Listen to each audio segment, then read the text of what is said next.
Sure, just pick one. Pick mine.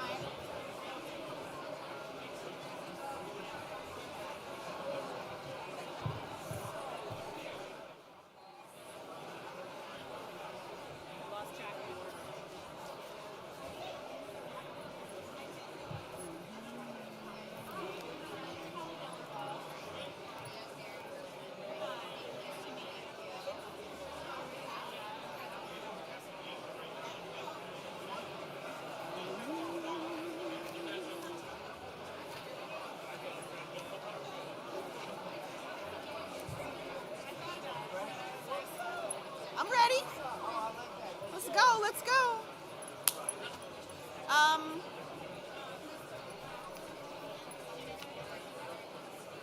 Where's Chris?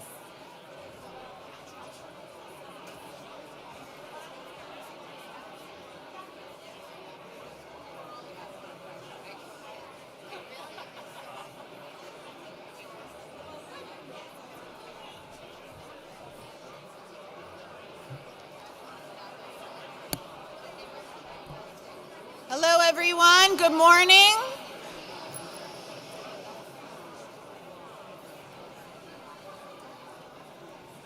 We are going to get started.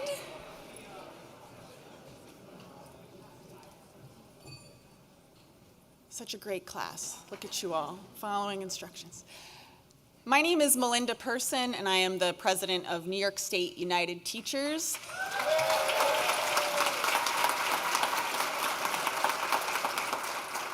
Thank you so much for joining us here today for this really important conversation about cell phones, social media, and technology, and their impact on our students and our schools. Today we've gathered a dedicated group of teachers, parents, superintendents, school board members, elected officials, administrators. I even brought my own middle schoolers here to talk about we, as the collective of people who care about kids and schools and learning and youth mental health, what can we do to tackle the very real problems that we face today? And so I want to acknowledge our partners in this effort. This is like a wedding you plan and you hope people will show up, and look at this, you did. We originally thought that this would be about 200 people, and now we are almost 500 people here in this room today. I want to thank the New York State Parent-Teacher Association, the New York State School Boards Association, the New York State Council of School Superintendents, and the School Administrators Association of New York State. All of these organizations care deeply about children and education, and that is why we are all coming together to sound the alarm. We have circled the problem. We know the challenges that we face in our classrooms every day, and we're here today to talk about potential solutions. And so I am really excited to introduce this morning our next speaker, who needs no introduction at all for many reasons, because she has been out front on this issue for over a year now. The governor and I have been tackling the issue of predatory social media companies for over a year and have successfully passed legislation to get that issue resolved. And yes, that is huge. But we cannot stop there. This nation-leading legislation that we passed here in New York State must be considered at the federal level. We also need to start to talk about the influence of cell phones in our schools. Those of us who are in schools every day see the constant use of personal electronics, so not just the phones, but also the earbuds, the watches, and the other distractions. We see the impact they are having on our students' ability to focus, their ability to connect with their fellow students, to be out here in reality, right, instead of in a virtual world, and to engage in authentic learning. So when I told the governor that many of us in schools would welcome this conversation, that we need some state leadership on this issue, She took this and ran with it. She has been around the state holding listening sessions with educators, with parents, with community to talk about how we can solve this very real problem. And she's been clear that she is willing to take any and all action despite any political resistance because this is the right thing to do for kids. That takes bravery, it takes guts, and I'm proud that she is the governor of the state of New York. Please join me in welcoming Kathy Hochul.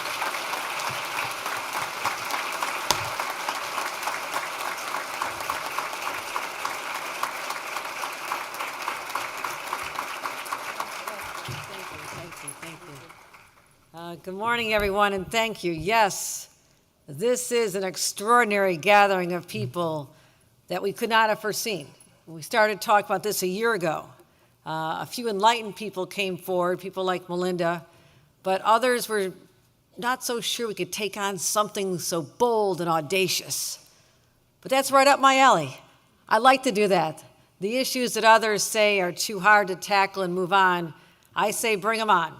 But when I have allies like NYSET and Melinda Person and all the others gathered here, our school board members, our PTA, our school superintendents, our districts, our principals, parents, I can say there's no stopping us. So we could not have imagined just a year ago a day like today. Absolutely not. And to have so many people here willing to stand up and do what is right. I want to acknowledge some of my colleagues in government. I noticed that we have Senator Shelley Mayer has joined us here. Senator Mayer. Assembly Member Pat Fahey has joined us. Pat Fahey. I saw Harvey Epstein here coming up from the city. Harvey, great to see you as well. The easiest thing in life is doing nothing, right? But when it comes to our kids on an issue like we're talking about today, doing nothing is simply not an option. And when I took office, I vowed change. I had seen that our mental health system here in the state of New York had languished from neglect, forgotten. No one talked about it, but yet New Yorkers were suffering. And you know who was suffering the most? Our kids. I can guarantee that every adult in this room does not wake up thinking about the pandemic anymore. COVID is in the rearview mirror for you. My friends, after listening to countless young people, it is still having an effect on their mental health today. What they went through for a year and a half, 2 years, has profoundly impacted their quality of life and their well-being. So we have to acknowledge that. We have to acknowledge that these kids are suffering. And I made a commitment to transform New York's mental health system. And we do it, we don't go halfway. We boosted funding by $1 billion to show our commitment, investing in more psychiatric beds and services and setting aside millions of dollars to help kids with programs, suicide prevention efforts, eating disorder care, peer-to-peer programs. But you know what was so important to me? Was the school-based mental health clinics that when I was growing up, or my kids who are now adults were growing up, you wouldn't have thought you needed. But today, we need them. And we listen to the kids, we listen to parents. And I could not ignore the trends that were emerging beyond the pandemic. What else was having such a detrimental effect on our kids' mental health? And we learned that coinciding with the pandemic was the rise in addictive algorithms, intentionally designed by social media companies to grab your child, your student, and hold them captive. Every generation has struggles. I'm a former teenage girl. I know it's not the easiest time in life. I raised a teenage girl. I'm still around to talk about it, and we're very close now, okay? And none of this is news to you, but the parents and teachers of today are wrestling with something that is unprecedented. And you see this, all of you. I'm not telling you something that those of you who are in constant communication with our kids, our teachers, our administrators, our school boards, you know what I'm talking about. You're on the front lines. And I'm proud to stand shoulder to shoulder with NYSET and educators to say that, first of all, we have to make sure there's sufficient funding for our schools overall. We've increased school aid. Increased by over $5 billion in 2 years, the largest funding increase in history, and fully funding foundation aid for the first time ever.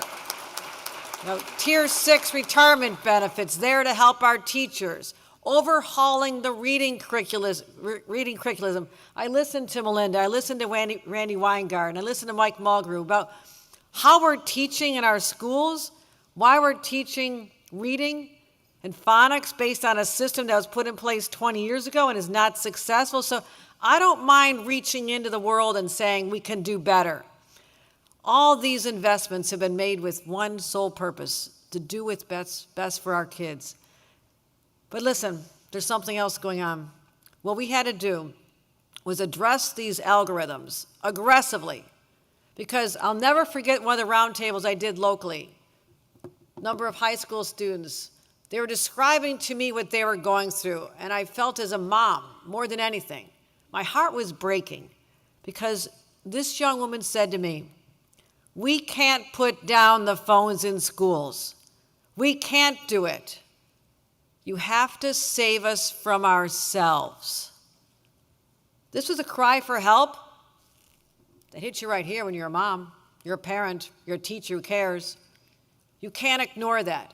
What she was referring to was the fact that she'd be ostracized, that she had to know that the kids who were talking about what she was wearing that day or what she was saying or what she was doing in school or their meeting in the lavatory, she needed to be connected, because if you weren't, you were a social outcast.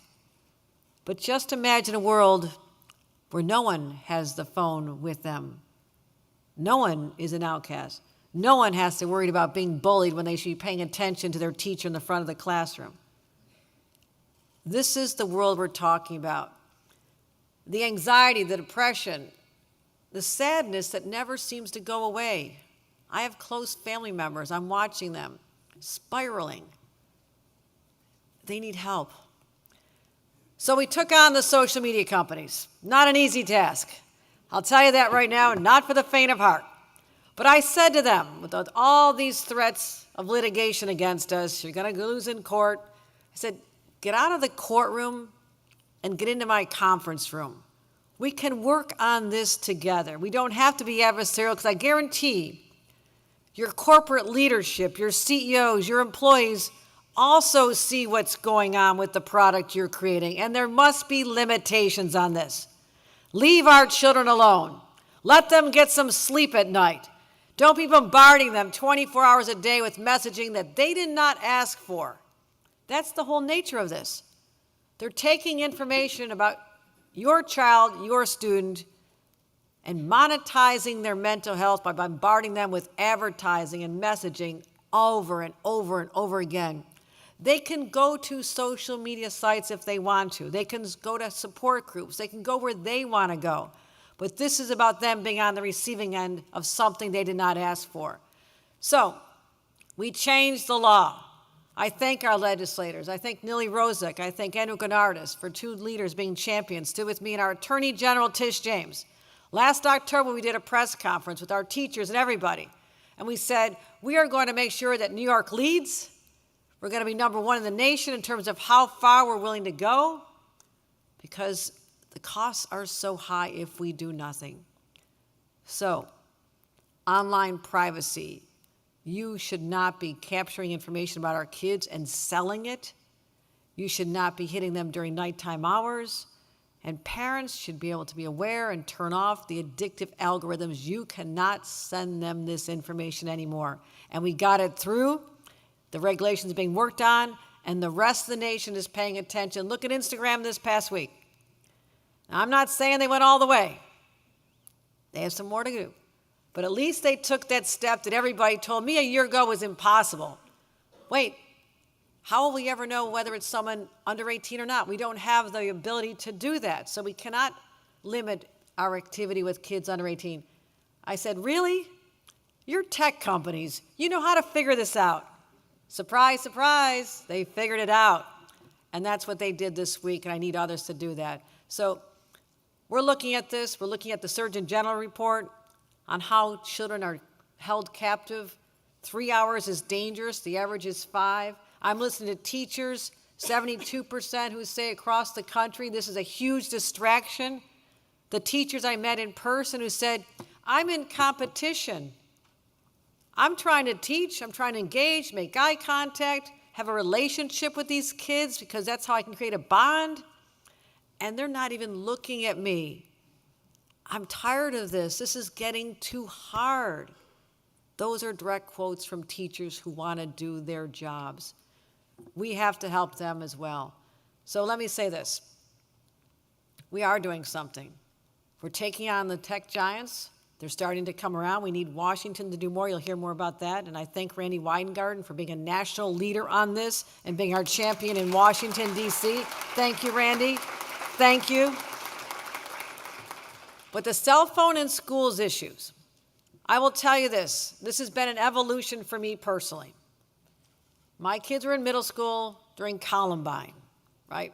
This is when you have that sense of security shaken to the core that something could happen to your child when they're out of your watch, something devastating, a shooting, mass shooting. I was listening to a lot of people who thought that you need to have that connection all day long, just in case something happens. And I realized my first thought was wrong. When I listened to law enforcement who said, if there is a crisis on the school grounds, there is a shooter running loose, the last thing you want happening is for your child to be looking on their cell phone, maybe videoing, sending messages, trying to go viral, and not paying attention to the adult in the room who is trained to get them to safety. All I needed to hear was that from multiple members of law enforcement, and I said, you know what, you're right. And I also want our kids to grow up free from this influence throughout the day. I can't help what happens after hours. Mom and Dad, that's up to all of you. We need to do more. We need to set the example as well. Let's set the example as well. When it comes to the school day, I want our kids to be kids again. I want them to talk to each other in the hallways. I want them to yell and talk to each other in the schoolyard. I want them to communicate during lunchtime. I want them to develop the interpersonal relationships that are not occurring right now. Because I've said this many times. Our number one job is to raise adults, not raise kids. Our job is to raise adults, fully functioning adults who emerge from childhood with the social skills that they develop in school settings. They're being denied that now because the cell phone has taken over human interaction. We can stop this now.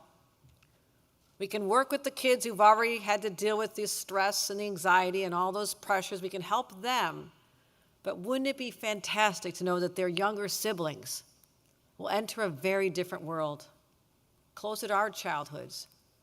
When you went out and kicked a ball, you talked to someone on the phone for fun, you got together, went to the movies. Your world was not taken into a device. We owe that to our kids, my friends. We owe that to them. Let's right the wrongs of the past when nobody had the courage to stand up and say, this has gone too far. We did not have leaders like Melinda Person and everybody in this room say, enough is enough. Let's let our kids have a childhood free from this interference, this disruption. I guarantee they'll be able to emerge fully functioning in technology, go to the tech jobs. All the opposition I'm hearing, I can find an answer and say, no, this is more important. So my question is this. Are you with me when it comes to saving our children right here and right now? Are you with me? Can we get this done? Do we have the political courage to stand up and do what's right? My friends, if the answer is yes, we will look back at this time and say, we finally saved the next generation of kids, and it all started in a room like this right here in Albany. Thank you very much, everyone.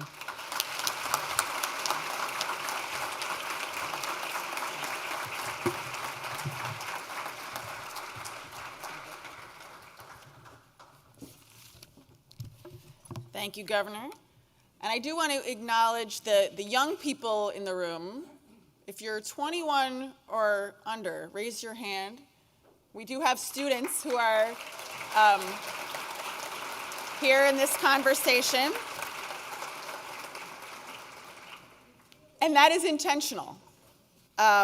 Because as I've traveled around the state, I ask to go to high school government classes or public policy classes, and I broach this subject with seniors and juniors, and they usually look at me with a panicked look. And one child, in fact, said to me, "You can't take my phone, it's my constitutional right." And I said, well, first off, we need to review constitutional rights in this class. But I think it's really important that they're here in this conversation because they need a voice in whatever solution we end up proposing or creating as a state, because their voices matter. And we need to remind them that they are participants in this democracy too. Yes. So next up, I'm excited to announce another speaker who has been an important leader across education issues in New York State. Senator Shelley Mayer serves as chair of the Senate Education Committee. She is a steadfast ally and champion on the side of bettering public education in the 37th Senate District and beyond. She has always made students her top priority, always. From advocating for funding to her push to expand full-day pre-K, she's prioritized public education even before she was elected to the Senate.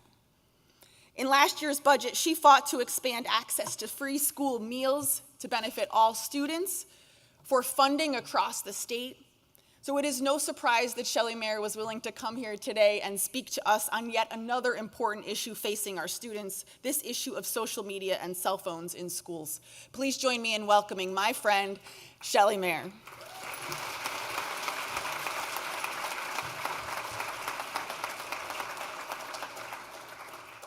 Thank you so much, Melinda. Thank you. Thank you, Melinda, and really, wow, you look out and you realize this is a galvanizing issue, and credit to NYSET and the leadership of Melinda Person, who has pushed this issue, and tremendous credit to Governor Hochul for standing up and standing her ground that we must deal with social media and our kids. Her courage and her foresight and her willingness to take on tough issues, together with the partners in this room, deserves another round of applause. Please credit her for that.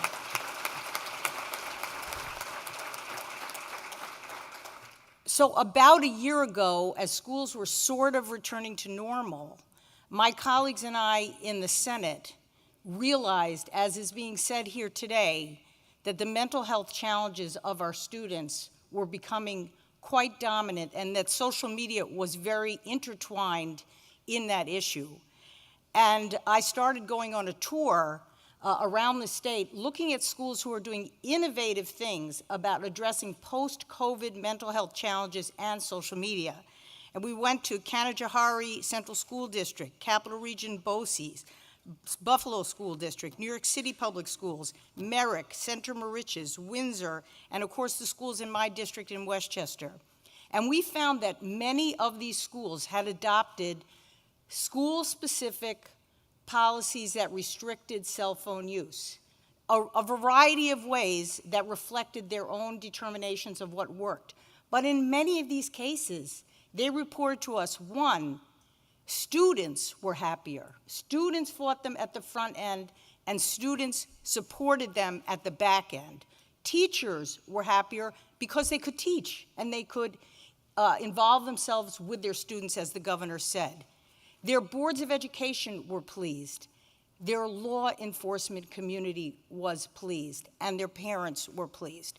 They did different things. They did not have a one-size-fits-all, and I look forward to the governor's proposal. We'll work together with our colleagues to try to find the perfect solution. But the idea of coming up with a way to deal with the pervasiveness of social media, and particularly phone use in schools, was a common thread in these and other schools that are doing their best to deal with the challenges post-COVID and the social emotional loss that parents and children saw.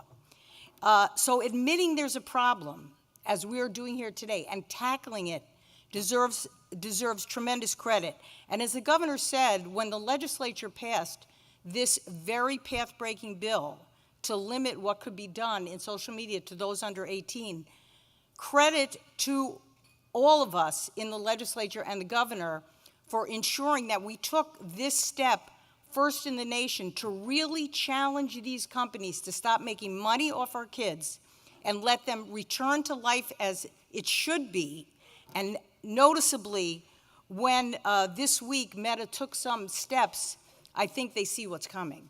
They see what's coming. There is going to be federal legislation that is going to restrict what these social media companies can do to our kids under 18. We took the lead here, the governor, the legislature, and all of our advocates, including the PTA, school boards. Thank you all for being part of that. We have more work to do. We're not finished on that. But thank you for letting us take a lead and send a very strong message. Our kids do come first, and we're not going to make them subservient to the profit-making interests of these companies. So today, as we talk together, think together, work together to try to find solutions, I'm very honored on behalf of my conference, Majority Leader Senator Andrea Stewart-Cousins, and I know in the Assembly as well, my partners. We are determined to work together to find a solution that works not only for every school, but all the people who care about our schools, including parents and students. And I'm so glad they're here today. Their voices really do count.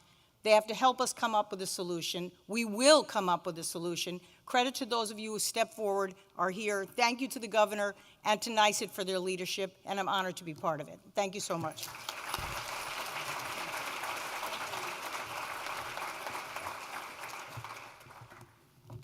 Okay, so before we move on to our plenary panel, I would like to invite you to grab these lovely pouches that are at your table. In the interest of creating an immersive and connected experience today, I would invite you, this is not a requirement, right, to try something a little different, a phone-free environment. I know I see everyone twitching a little. We invite you to place your phone inside the pouch, and please power it off or make it silent before you do that. You're going to push the green button and take a break from the online world. This will allow us all to disconnect and to be present here today for this experience. Now, there are a lot of different ways that we can put phones away. There's a few other common tools that we see in schools every day up here on display. But today we thought, so you could stay close to it, right? We would let you try out these pouches. Now, if you need some phone time, just unlock the pouch, no judgment. But this is, my kids, they're so happy to put my phone in this pouch, I can't tell you. But this will allow us all to be present together for this convening. I want to say a little bit more about the folks that are up here on the stage. Now, they are all here to tell you some personal stories. Personal stories and experiences from their home or from their work that give a sense of urgency to this issue and why we must tackle it as a group of people who care about children.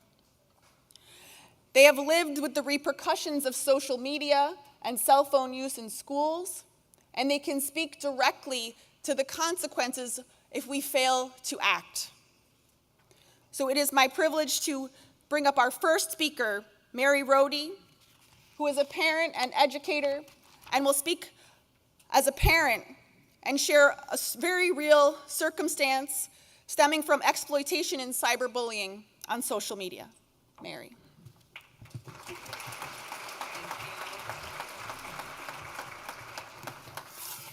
Hi, thank you so much. I need my phone a little bit. My name's Mary Rohde. I've been a teacher for 25 years in the Canton Central School District. I'm a mom of 3 kids. It's really nice to be with like-minded people because that's not what's been happening to me so much lately.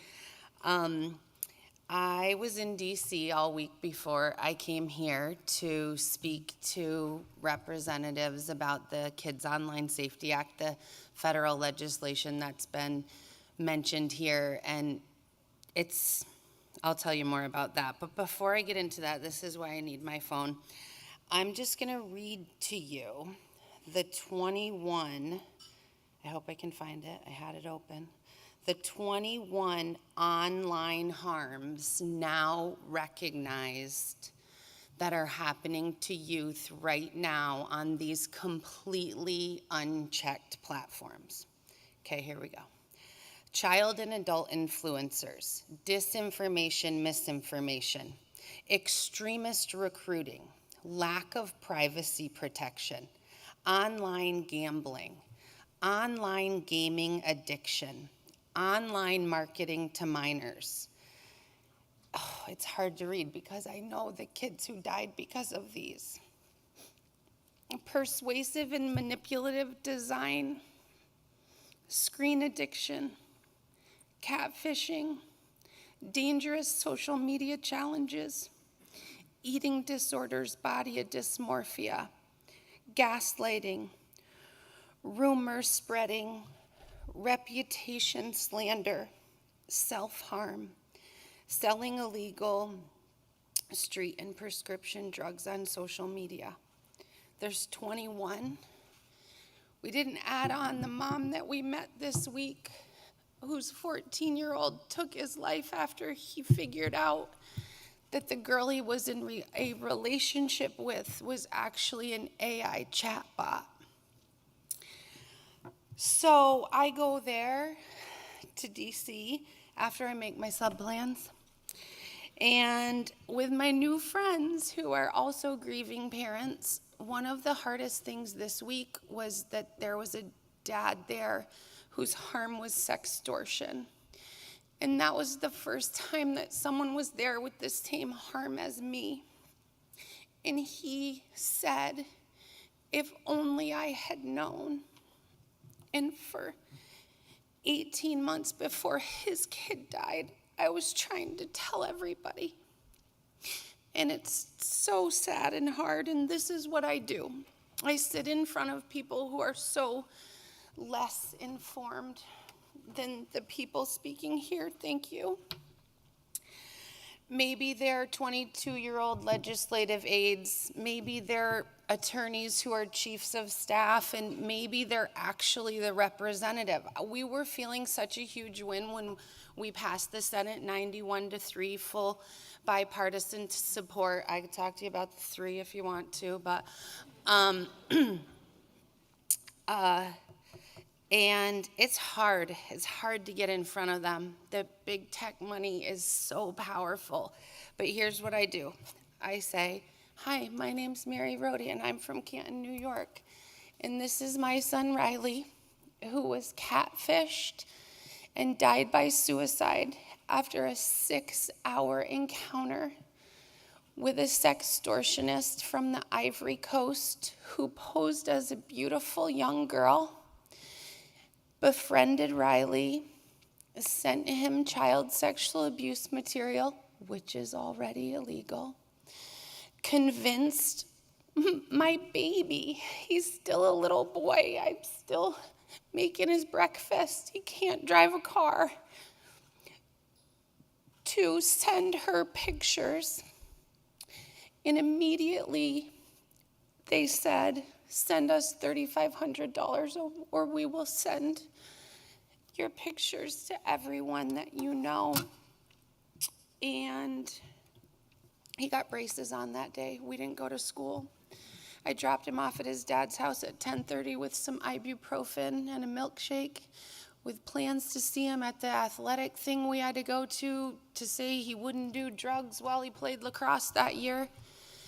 And at 2:30, he was in a body bag because someone separated him from everything he knew to be true and right. I'm a good mom. He has a good dad. We showed up every day for him. He had no mental health issues. He did not want to die. He made a permanent decision for a temporary problem. And as terrible as it is to live the rest of my life without him, I'm seeing how terrible it is when your kid suffers every day and you watch it. I wish Riley had given me a chance to help him, and I would have done that. But I see how hard parents are trying to help their kids. And I appreciate the acknowledgement of what Instagram did this week. Do not be fooled. I'm glad they're afraid of us. That only works for accounts made starting that day. Every kid who already has an account gets none of those protections. They could have done this so long ago. The first transparency from them at all was them acknowledging that they had to do something, and I really think that is because they are scared of us. I'm all over the place. So we did make it through the E&C markup. We don't like the language. We really want the Senate bill. My representative, Elise Stefanik, is a co-sponsor of the bill. I would be glad to tell any of you whether your representative is a co-sponsor of the bill. It's really not that hard to contact them. I know we're teachers. We don't want to do a lot more work, but still, if you want to help me, if you want there to be no more moms holding pictures like this, we need you. We really need people to call their representatives. We need this legislation to go through. We have to show them that our government is more powerful than them right now. If not now, when? If not them, who? We've been working for 3 years on this, and we said yesterday in Speaker Jeffrey's absolutely beautiful Capitol office that we're the first generation to lose our kids to these harms, and we need to be the last, and we need the government to step in and do something about this. So I'm glad to be here with you. My ask, call your rep. I'll tell you if they're a co-sponsor. And one thing I think is a big deal on your phone, just turn off all your notifications. I think that's the simplest thing we can do to set an example. Don't let all those little red dots be on your phone. Only go on those things because you choose to. You want to put 10 minutes into it. I know that we're not going to get away from these devices. We have to be setting a really strong example that it doesn't control us, that we care about relationships, that we want to help kids no matter what. I also have these awesome people here that I know, Randy and David, and if you want to know anything, I have a group that will help you with that. If you want a fact sheet, if you don't know how to talk to a kid about a harm, let me know. There's a grieving mom working on that. So please call your reps. Thanks for having me here. I'm happy to be with you all.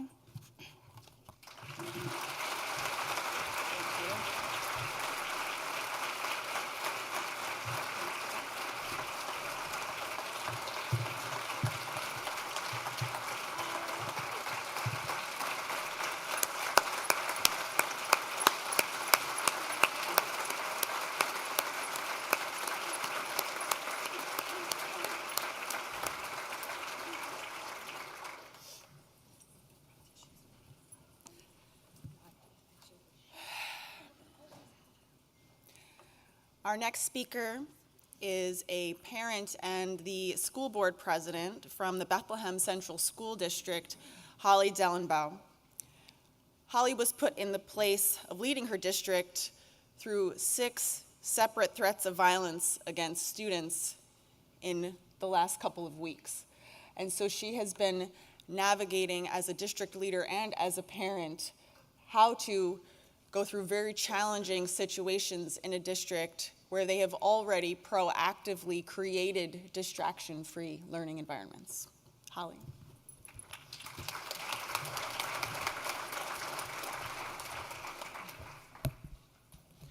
Thank you, Melinda, and good morning, everybody. As Melinda mentioned, I have the privilege of serving as the president of the Bethlehem Central School District Board of Education. I'm also the parent of 3 children, including a high school senior, so I speak today from both of those perspectives. As you may know, and I'm not going to get into too much detail because I know there are other people from Bethlehem here who are going to speak about it later today, Bethlehem started using Yonder pouches for cell phones last fall.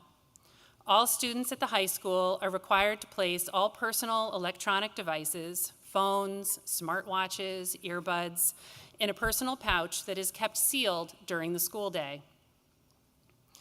When our administration first proposed a complete cell phone ban to the board, I fully supported it.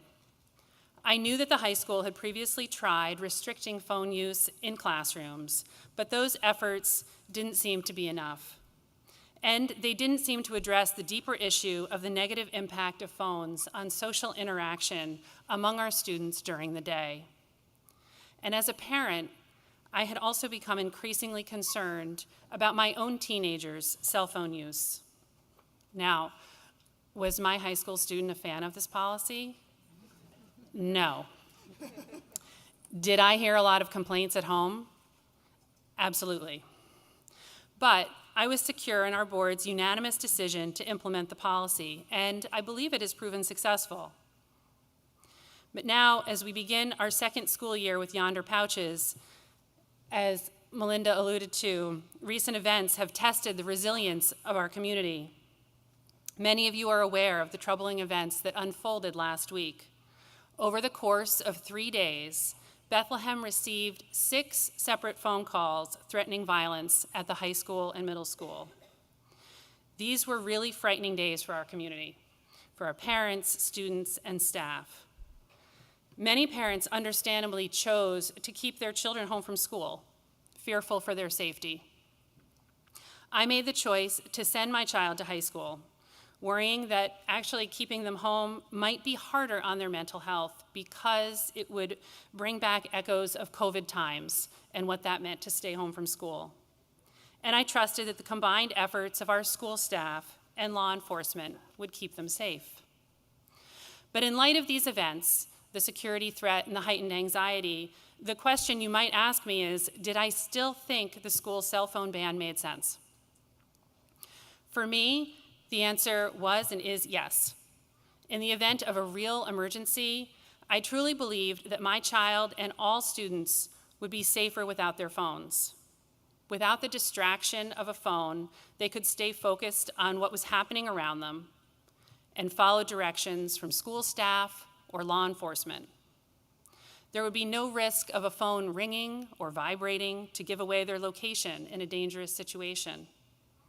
Plus, we would reduce the chance of cell phone networks being overwhelmed, potentially disrupting critical communication for our first responders.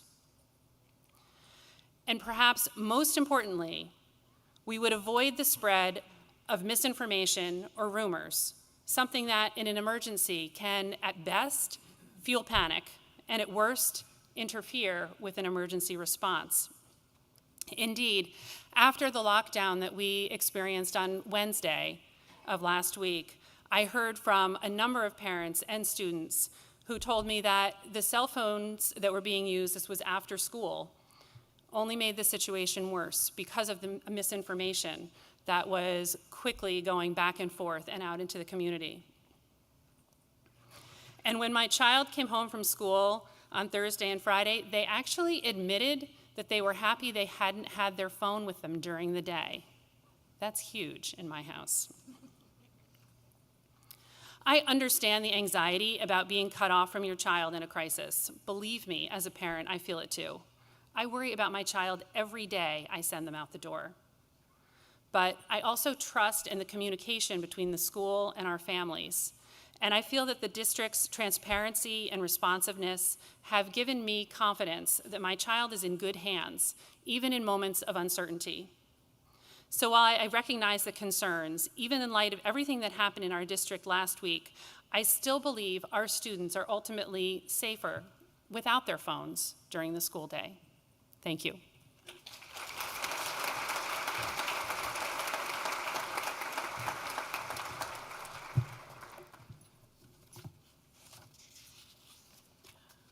Our next speaker is Mary Banaszak. She is the incoming president-elect for the New York State School Counselor Association, and she recently retired with over 35 years of experience as a counselor in the Victor Central Schools.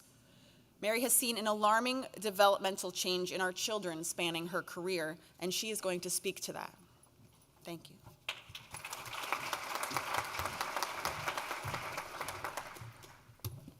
Good morning. Over the past 35 years as a school counselor and 8 years prior to that as a teacher in the classrooms, things have changed, and they've changed remarkably for all of us. As a school counselor, we work closely with other professionals in the school setting.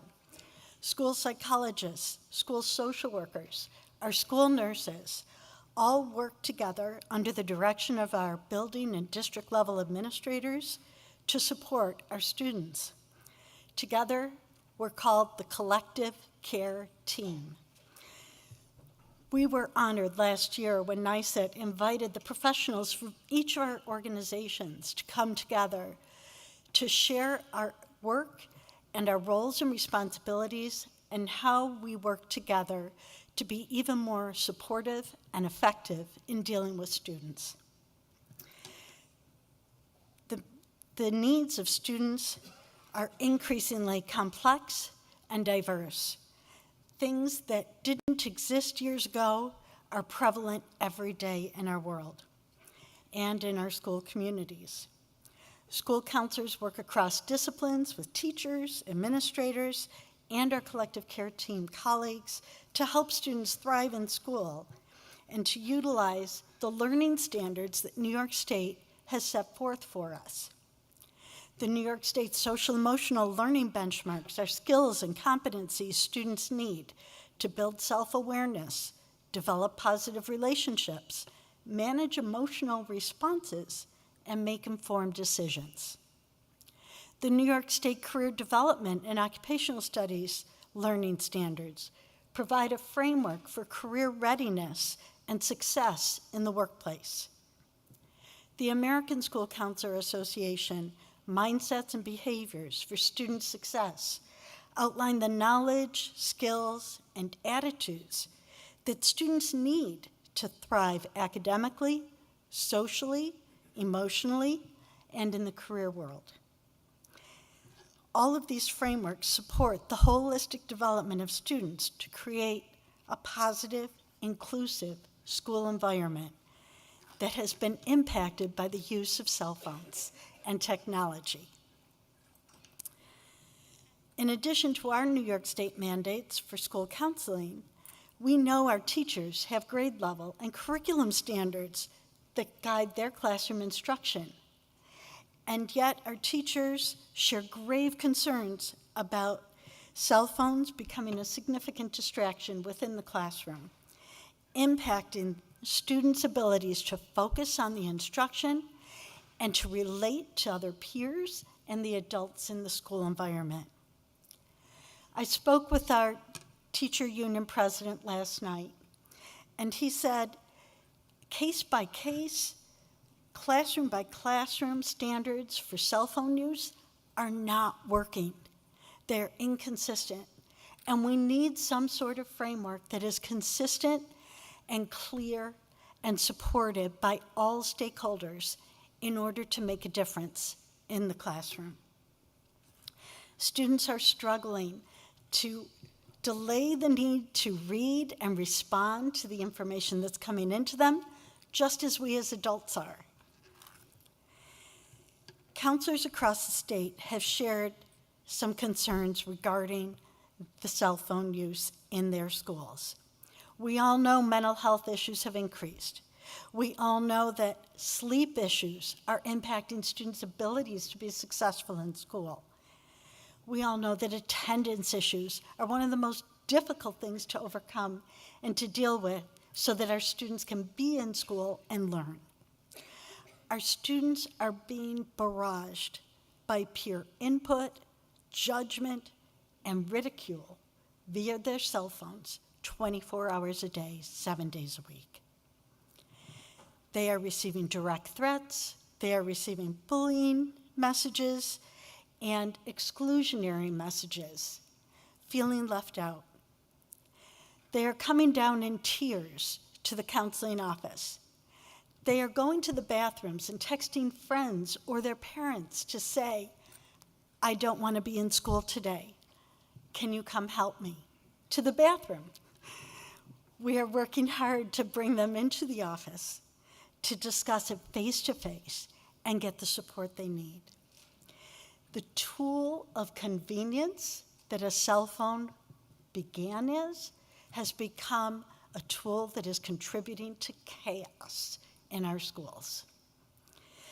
We are seeing a need to help them learn how to develop self-advocacy skills on a person-to-person basis, coping skills to be able to get through the school day, solve the problem with adult support.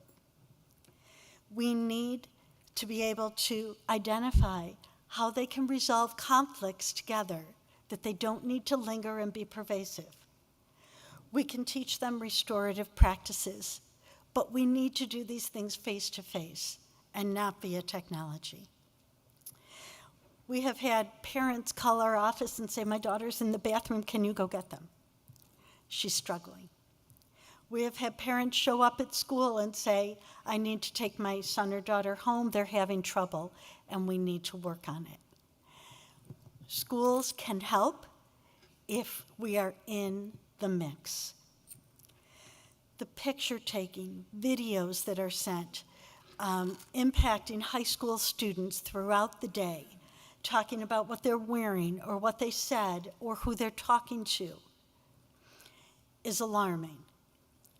And it's not just a high school issue. Our elementary, middle school, and high school students are all dealing with exposure to inappropriate, mature content that they do not know how to process or manage.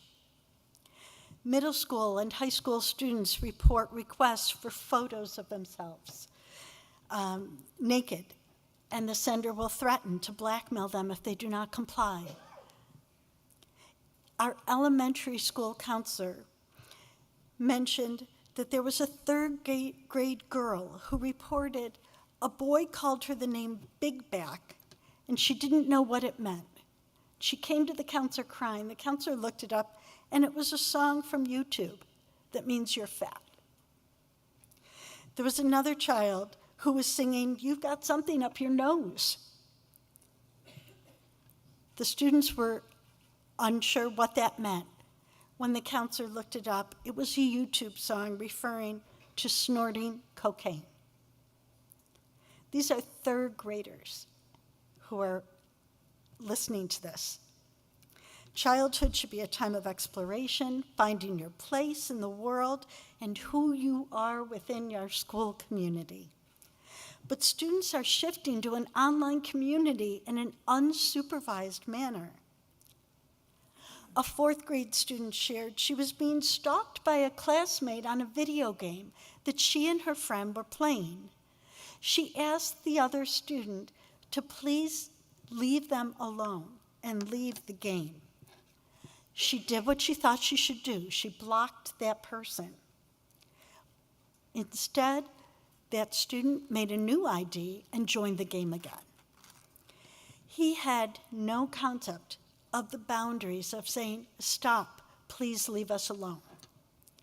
He said, it's just a game, when the counselor questioned him. A second grader reported a peer was talking about building a bomb. When the counselor asked the child where he got this information, he said, the instructions are online, Miss M. It's easy. They show you how. Across the state, across school buildings, across all grade levels, we are seeing increases in anxiety, school avoidance, aggression, and attendance issues directly related to social media and digital communications that students are bombarded with in isolation without adult support or supervision. We are so glad to be here today to help create a solution, to help our children and youth be able to navigate these issues. We need to address these issues by creating stronger, more cohesive learning environments that are distraction-free to help our students develop those social emotional learning standards, those career standards, and the mindsets and behaviors to help them be successful as adults. In order to achieve this, we need to find balance to protect our children and youth through clear, consistent expectations, a common understanding of boundaries, and coping strategies, problem-solving skills, all with our community's support. So thank you all for being here today.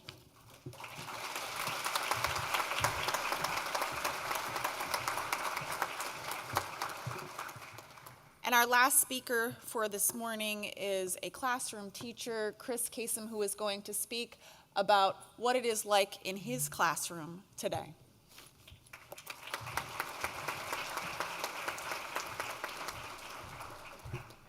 Good morning, everyone. So I have a couple stories to share with you, but I was thinking about what we've been hearing today, and made me think, this is like our modern day Swiss Army knife, right? There's so many different things we get out of this, even as adults and kids. But the one thing it's missing the most is the ability to help us interact and socialize verbally. We've talked about that intercommunication skill, which is like the foundation of societies and civilizations, right? Being able to communicate face-to-face with one another. And that's what brings me here, because as a teacher at Portchester High School in Westchester County, I've been collecting phones in my class in a caddy like that for about 8 years now. I think I'm going on year 9. And I started one day, it was October, about 2016. And I walked into a class of 15 students, and this is what I saw. 15 students staring at their phones. And it hit me. I said, you know what? I can't allow this to happen in this class. I have control of my class. I have control of that 40-minute period. I'm not going to let this happen. Fast forward 8 years, still collect phones. I've instituted in every class that I co-teach in. But it wasn't a school-wide ban. It wasn't a school-wide policy. It was up to the discretion of the teacher just to make sure the phones are away. But when they vibrate in the pocket, it's a distraction. When it goes off in the middle of class, it distracts everyone. So 2 stories that stuck out to me that I've shared along the way.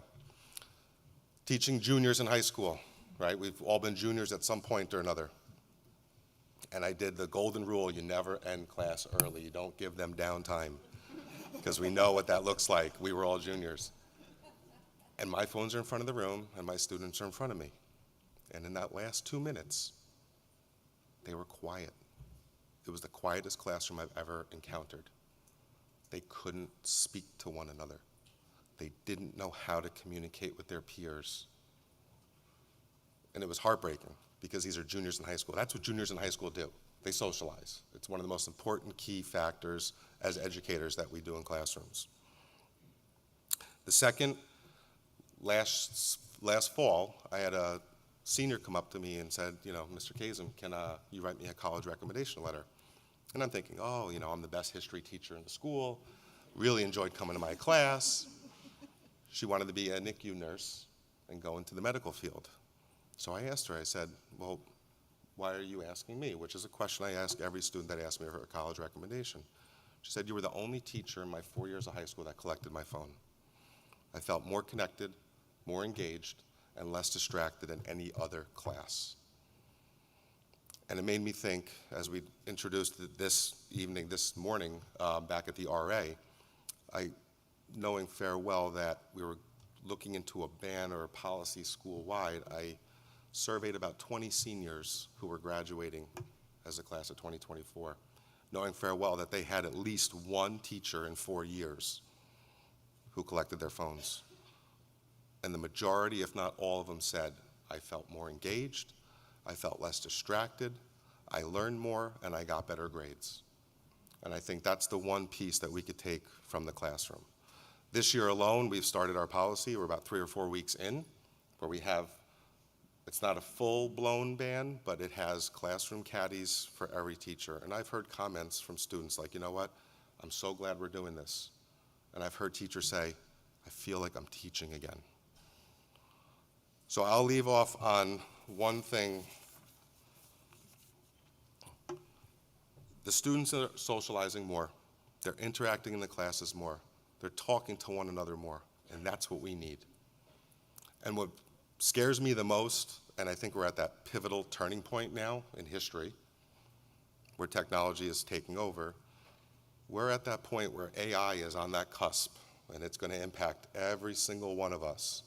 And I think we need to start utilizing this as the tool that it's supposed to be used for, knowing that AI is coming. I want to thank everyone who came together today. I'm glad to see constituency groups, parents, counselors, school board members, legislators, all here for the kids and the future of the next generation. Thank you.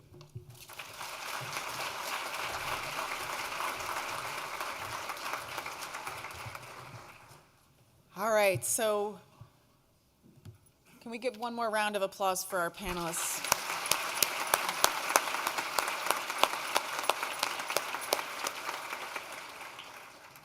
I want to say a little bit about the day that we have planned for all of you. The next panel that we are going to bring up to the stage is about social media and student mental health. And we're going to talk about how we can hold social media companies accountable and responsible for the content that they are delivering to our youth. The second panel is about cell phones in schools.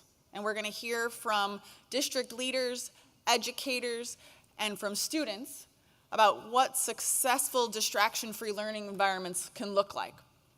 And then our third panel is about technology in our schools and how we can use curriculum around digital literacy so that in our schools we can actually teach the appropriate use of technology, right? That we're not just putting our head in the sand and saying, let's avoid technology, but how do we teach kids how to be self-aware, to self-regulate, and how to use technology in the most appropriate way. So we have 3 exciting panels.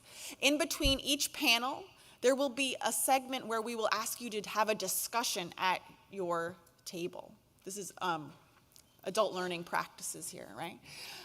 We're going to talk and we'll have some facilitation. If you wouldn't mind choosing somebody at the table to take some notes and be the facilitator, that will help us make sure that we collect all of the great ideas and information so we can share that with you after the conference. And so without further ado, we're going to transition briefly here to our first panel, which is going to be moderated by Kyle Belakapitsky, the Executive Director of the New York State Parent and Teacher Association.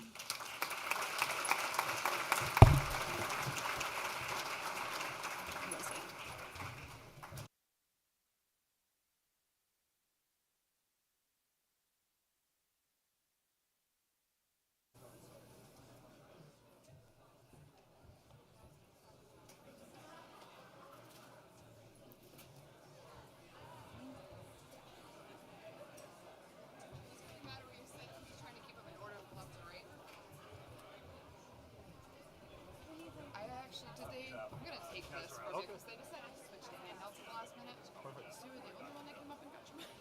Listen, I follow directions. Especially this one, it's Oh. confusing. Oh, sorry. All good. I did it earlier too. Thank you.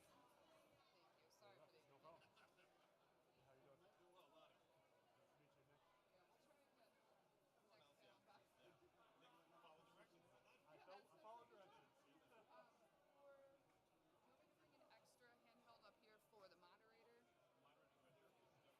Great, so it's 5 including moderator. Okay.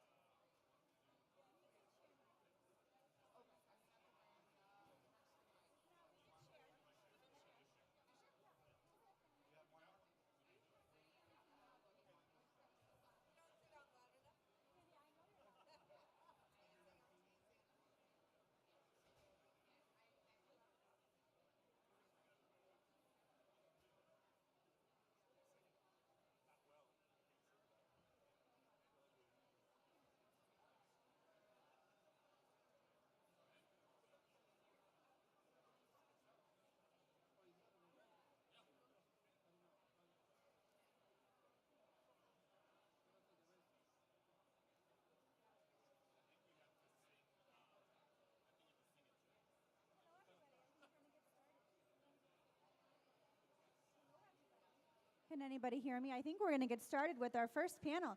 If you could take your seats, that would be so fantastic. I know if you have to use the facilities, that's always great if you can slip outside quietly. But we are going to get started to try to remain on time for this fantastic session. I'm joined by some fantastic speakers. You can see them in your agenda. First, I'm Kyle Belakopitsky, Executive Director of the New York State Parent-Teacher Association. So proud to be here today with you. Joined by me from right to left is Assemblywoman Nili Rosick. Assemblywoman, thank you so much for being here. Next, we have to her left, Randi Weingarten, my dear friend who is president of the AFT. Randi, thanks for being here from DC. Randi is all over the place. To her left, we have Dr. He told me how to, no, I am Belakopitsky, so I should not do well with this last name. Dr. Kazarowski, how did I do? He is the chair of the American Association of Pediatrics, because we know a relationship between our pediatricians and parents are so critical. Thank you, Jeff, and he said to call him Jeff. Jeff, thank you for being here today. To his left, we have Dr. Nick Harris. Nick, thanks for being here today. He is a school psychologist, so critical, a part of that school mental health team from Guilderland Central Schools, and the secretary of the New York State Association of School Psychologists. And to my right is my friend, Dr. Oliver Robinson, a former New York State Superintendent of the Year and superintendent of our largest school district here in the capital region, Shenenda Hochul. We are going to jump right into questions. First, I want to say this is a critical panel and a quick survey of the audience. How many of us have a school-age child? Raise your hand. Raise your hand. Okay, look around the room. How many of us are a school-age child? Raise your hand, right? And those are the most important people here, so let's give them a round of applause. So school-age children, keep your hands up. Parents and families of school-age children, keep your hands up. How many of you teach a school-age child? Raise your hand. Or an educator of a school-age. And how many of us know a school-age child? Right? Okay, everybody's hand should be up. How many of us think that cell phone usage is a problem for our school-age children? Okay, how many of us think cell phone usage is a problem for adults? Right? Because I have to be honest, we model poor behavior for our children. I know I model poor behavior for my son. It's a constant conversation in my home, and he calls me out on it like any 15-year-old does all the time.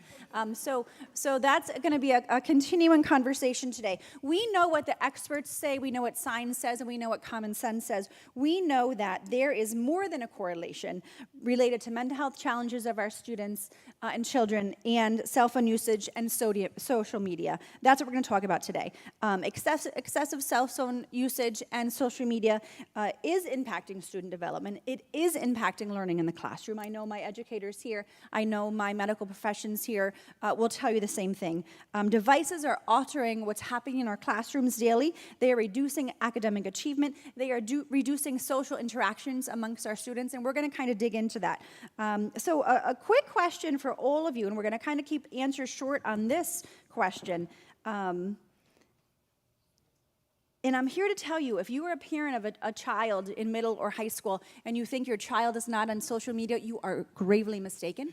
They are. They hide it from you. If you tell them you shouldn't be on it, they are hiding it from you at their friend's house. My son hid it from me before he had it. That is common amongst children. I love children so much, and they sometimes are devious when they want to do things that we were devious to our parents. So go home, and I guess this is your first homework assignment. Have that conversation with your parent, with your children around the table about safe social media usage. Have that conversation about cell phone usage with your child. They are on social media, even if you think they are not. Educators, have this conversation in your school buildings, in your classrooms about safe social media. It is critical. So let's jump right in. In what ways do you think that social media is really affecting student development? Jeff, I'm going to start with you. I think there are really four ways. The first is distraction. The second is mental health. The third is safety, both physical safety in the sense of bullying or being attacked, but also the psychological safety that goes along with trauma. And the last one is one that we don't talk enough about, but Christopher in the last panel started to allude to.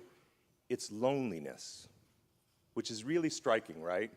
Remember the old Bruce Springsteen song, 57 channels and nothing on? I think none of the children in the audience know that song, Jeff. Do they know Okay, who we Bruce all do. Springsteen We're is? dating our age. We're dating. Bruce Springsteen, 57 channels and nothing on was an allusion to cable television and all these new channels. And today it's kind of like constantly interacting but never communicating. And loneliness is such a key factor driving all of those things. The Surgeon General has a report that says about 50% of adults feel lonely every week. And if you look at young children, children high school and middle school age, that number goes up to almost 2/3. How is that possible when we are all always interacting on our phones? Yeah, and Jeff, Thanks. I agree. And Nick, I know you are seeing children and youth every day in Guilderland. I'm a proud Guilderland graduate. My 31-year-old son graduated from Guilderland a long time ago. So tell me what that looks like in a school building, and what are you seeing with this same question? How do you see this affecting your students and their development in Guilderland? Honestly, it has a lot to do with their social emotional development. The struggling to talk to students, talk to adults, problem solve, how to navigate social situations, how to look people in the eye, or whatever the preference is when speaking with them, and just coping with the world around them. They hide their feelings, they hide their comments in the social media worlds. And then most of the time our students are reporting that, you know, whatever site they're on, whatever they're doing, they feel more depressed, more anxious, and more distracted just because of them. So we get a lot of referrals to counseling centers, social work office, psychologists, to help navigate those things, because most of the time they're just trying to escape them. And Randy, I know you've been traveling around the country on this issue for a long time, you know, a long-time educator and teacher in the classroom in New York City. You know, what are you hearing around the country? This cannot be just a New York issue.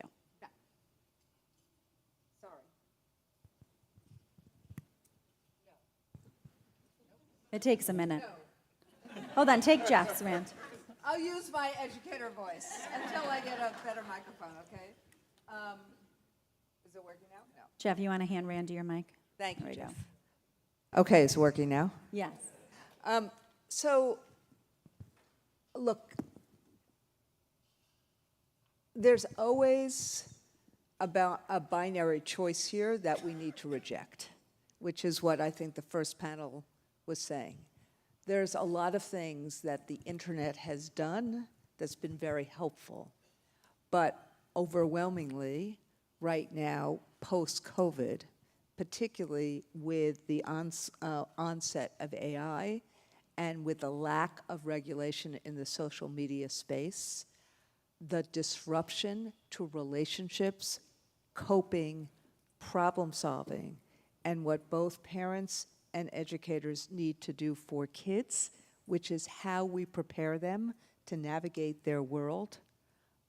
This is a hugely, not just disruptive, but it is a hugely problematic source of undermining that. And you see that across the country now. And so I would say we got involved and engaged with working on COPA and COPPA and putting out this report that a lot of you see on the tables. I'll talk about that more later. But we got involved because what we saw post-COVID is what both the doctor and the educators here are saying. Kids were not looking at each other.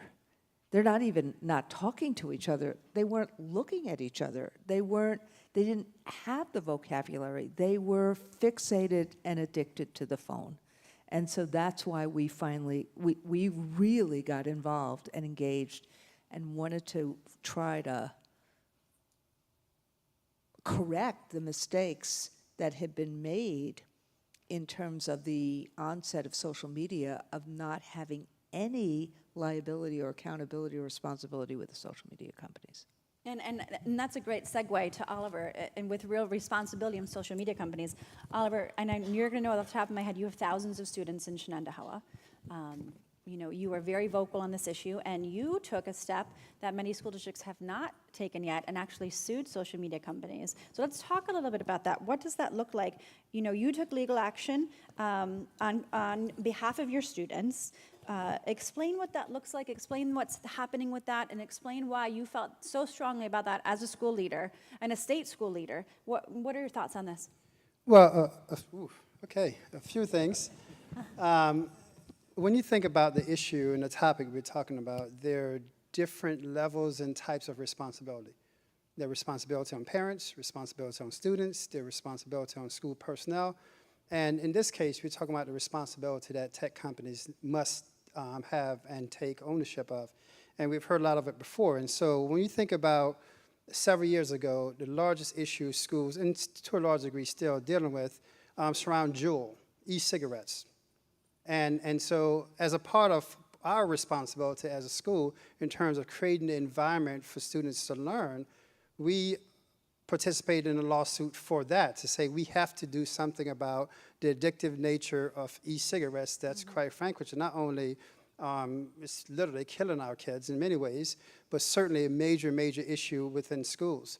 And so that then triggered a notion then, what responsibility do we have as school communities when parents, in fact, do send their students to us with blind faith that we're going to have their best interest in mind, knowing that there's certain factors that many of them which we cannot control outside of it. However, how can we use our platform as a school community to try to influence what tech companies do? You've heard a lot of things before in terms of the deceptive practices, the recently trying to look at age restrictions. So from our vantage point is, I'm not sure, quite frankly, the suit is still ongoing. I'm not sure from a financial standpoint what will be the implication of it. It was much more so from the message standpoint that we are seeing the end results of what's happening from a, quite frankly, purely economic market space from companies who are creating platforms, and the implications happening within our schools. And so it is part of our responsibility to, again, create that environment. So we're coming at it from that standpoint of upholding our responsibility as a school system to ensure that how students come to school, recognizing that in order for a student to learn, they must, in fact, be psychologically available to learn. And so that's the impetus for the lawsuit that we're engaged in right now. We started this back in August of 23, and it's still going. It's a nationwide lawsuit, and we'll see what happens with it. If nothing else, and quite frankly, I think a lot of the changes that you see now happening with tech companies is a result of some of these suits that's popping up, sending the message that, you know what, we all have a responsibility for the best interests of our students.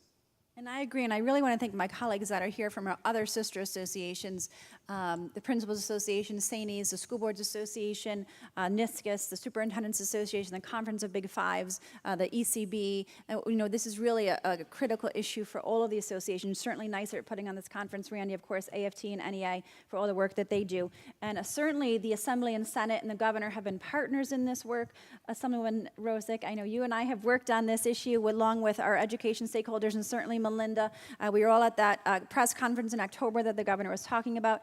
You have been such a tireless advocate. Your bill was fantastic. You and Senator Gianardis really led the charge in Albany on this issue. Tell us a little bit about what happened this last session, and let's give her, an applaud for the Assemblywoman. And also our education chairs, and this ended up really being a bipartisan support and legislative package that really supported kids. Let's talk about that. So as a policymaker, as a legislator, you often get tasked with tackling these big picture, broad stroke issues. This was the first time in my entire career, really, and I've been doing this 11 years now, that you really felt the issues at home, and you heard real examples and real stories that brought the policy to life. This has real impact. And to what one of the other panelists was saying, social media companies are not going to do this on their own. Cell phone companies are not going to do this on their own. So we, through lawsuits or national legislation, but certainly at the state level, have to push for policies that actually impacts our kids, because they're not going to move without that. Instagram is not going to create these teen accounts without legislation, first in the nation in New York passing, and then being replicated in other states. They're not going to do that on their own. So that was a real big push. I think going back to your first question, if I can, the really big aha moment for me was when, Melinda and I were at a press conference with announcing the legislation in Albany, and one of the teachers got up and said, I have students who come to class and they have just been up all night doom scrolling. They are exhausted. And that for me really brought it home, right? This is not just happening in one place, one random school district. This is an epidemic. This is happening across all classrooms, and we really have to put an end to it. And I think that's why advocacy is so important. And I think Mary is still here. And Mary, your story was so powerful. And being the advocate that I am, something that you said to me, kind of said, oh, I need to follow up with that. So I was actually at the Instagram and Meta announcement in New York City with other colleagues from PTA. So, and when you said, oh, this was only going to be new accounts, I said, well, I'm going to check on that. So I texted National PTA and Meta and said, I need an answer on this right now. Is this for new teen accounts? So I don't know where you are, Mary, but I did get an answer from Instagram, and I'm going to read you the answer, and I'm going to follow up with you personally and with Instagram to make sure this is the case. So this is what Instagram just sent me, one of their senior leaders. Immediately, we started placing teens who sign up for Instagram into teen accounts, and we are in the process of notifying teens using Instagram now about the changes so we can begin moving them into teen accounts next week. Our plan is, as PTA asked, because we've been asking a lot of the social media companies for work on this for a while, is to place all teens into teen accounts within the next 60 days in the US, UK, Canada, and Australia. And then our next step, we will start placing teens from Europe into teen accounts later this year. Mary, I'm going to personally follow up with you on this to make sure that isn't the case in 60 days from Instagram. But I think it's advocacy like that we have to continue to hold, Nilly, as you have, social media companies accountable. And this is the work that we did. So when we were in New York City at Meta offices, having these conversations with Meta and Facebook and TikTok like PTA and AFT and NICET does and other associations do, it's that accountability and the constant communication on these issues that is this two-way communication. So we will follow up with Instagram and make sure that happens in 60 days. Mary, I don't know where you are. Your story made me text Instagram. And I am gonna listen, sister. I am a mom, and I will call you, and I will make sure that happens. Okay, okay. Yeah, Randy. Actually, I'm going to go to you next. So, quick question for you, because you're really on the national scene of us all. Tell us what's happening on the national scene for legislation and DC. What does that look like? Because this is not a New York issue. I mean, obviously, a lot of these social media companies are cited in New York In or in California. But what do we look like nationwide? Well, that's why, first off, Mary and her colleagues being in Washington yesterday was hugely impactful. And I think that Senator Schumer being in Syracuse a few days ago, and Melinda was at that press conference, and Mary was as well, kind of goading the Republicans in the House of Representatives to make sure they push COPA and COPPA was really, really important. And I just want to say that all that advocacy, I raise these things because a lot of this happens in silence. People don't see it. All that advocacy is really, really important. So there's two things that are going on nationally right now. There's actually one thing, but it's two bills, COPA and COPPA. And they're essentially, and Mary talked about it a little bit, they essentially do two things. What COSA does is COSA basically creates a duty of care, which the tech companies do not want. I mean, it does a lot of other things. Your bill was fantastic because it took on the algorithm, but COSA creates a duty of care. The current law, in terms of social media law, basically says that these social media companies are indemnified from any of the issues that happen. And they do it through saying that the social media companies are speech companies as opposed to products liability issues. And that's what the lawsuits are doing as well. So that's what COSA does. It creates a duty of care. Mary's going to check me if I'm wrong on this. It's many, many pages, but that's what it does. That's what COSA does. What COPPA does is COPPA basically is updating the current law on privacy.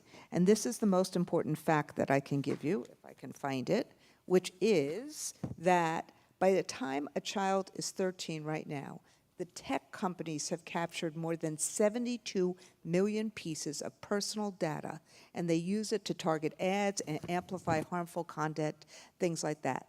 What this does is basically says you have to have permission before you can use any of this material. That's why these two bills are really, really important, and the Senate passed both of them by about 93 to whatever.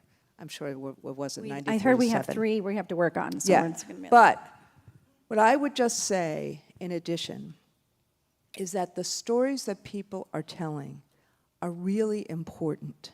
And what we did last year in terms of AFT land, as I call it, is we put out this report that says likes versus learning. We did it with the American Psychological Association, we did it with Fair Play, we did it with a lot of other groups.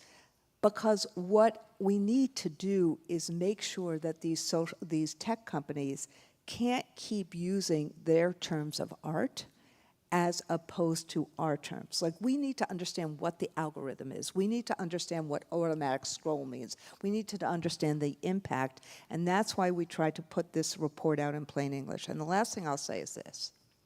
I gave this report to Mark Zuckerberg. We tried to create, when we put it out, we tried to create meetings, we tried to do things. We took our pension funds and went to their meetings and said, we're going to vote against you if you don't change these things. That's why new law is so important. I put it in his hand because I saw him in Washington, and he refused to have a meeting with us. He stood up at a hearing, turned around to parents and said he apologized.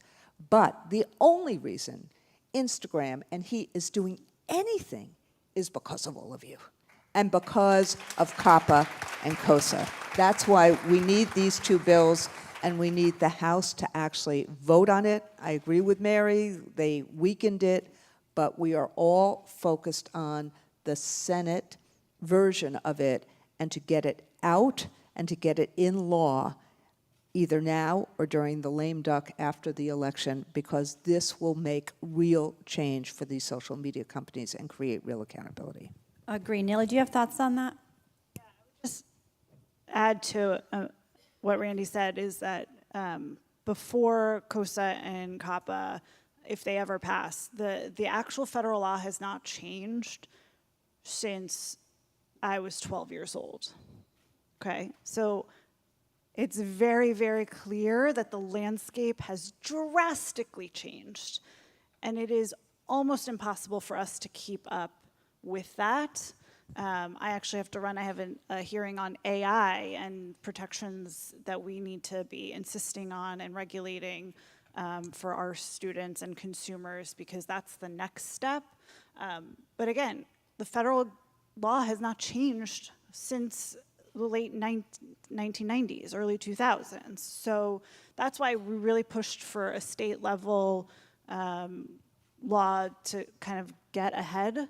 But really, there's a lot more work to do. So we really need everyone to lean in and tell your stories and tell friends in other states as well, because this is a huge movement and a huge undertaking just to keep up with what we're at now. I can't even imagine what the landscape will be like in a year or two. Yeah, agree. And if you want to take action on COPA and COSA at this conference, and I will turn to Melinda too to talk about where their action items are, you can go to the NYSPTA website and then go to advocacy and then go to take action. The third item there is an item where you can email your members of Congress on both COPA and COSA, so please do that while you're here. And I know a member of NYSET will share where their action item is on that. But so before you leave, go to nyspta.org, go to advocacy, go to take action, and you can email your legislators on both COPA and COSA.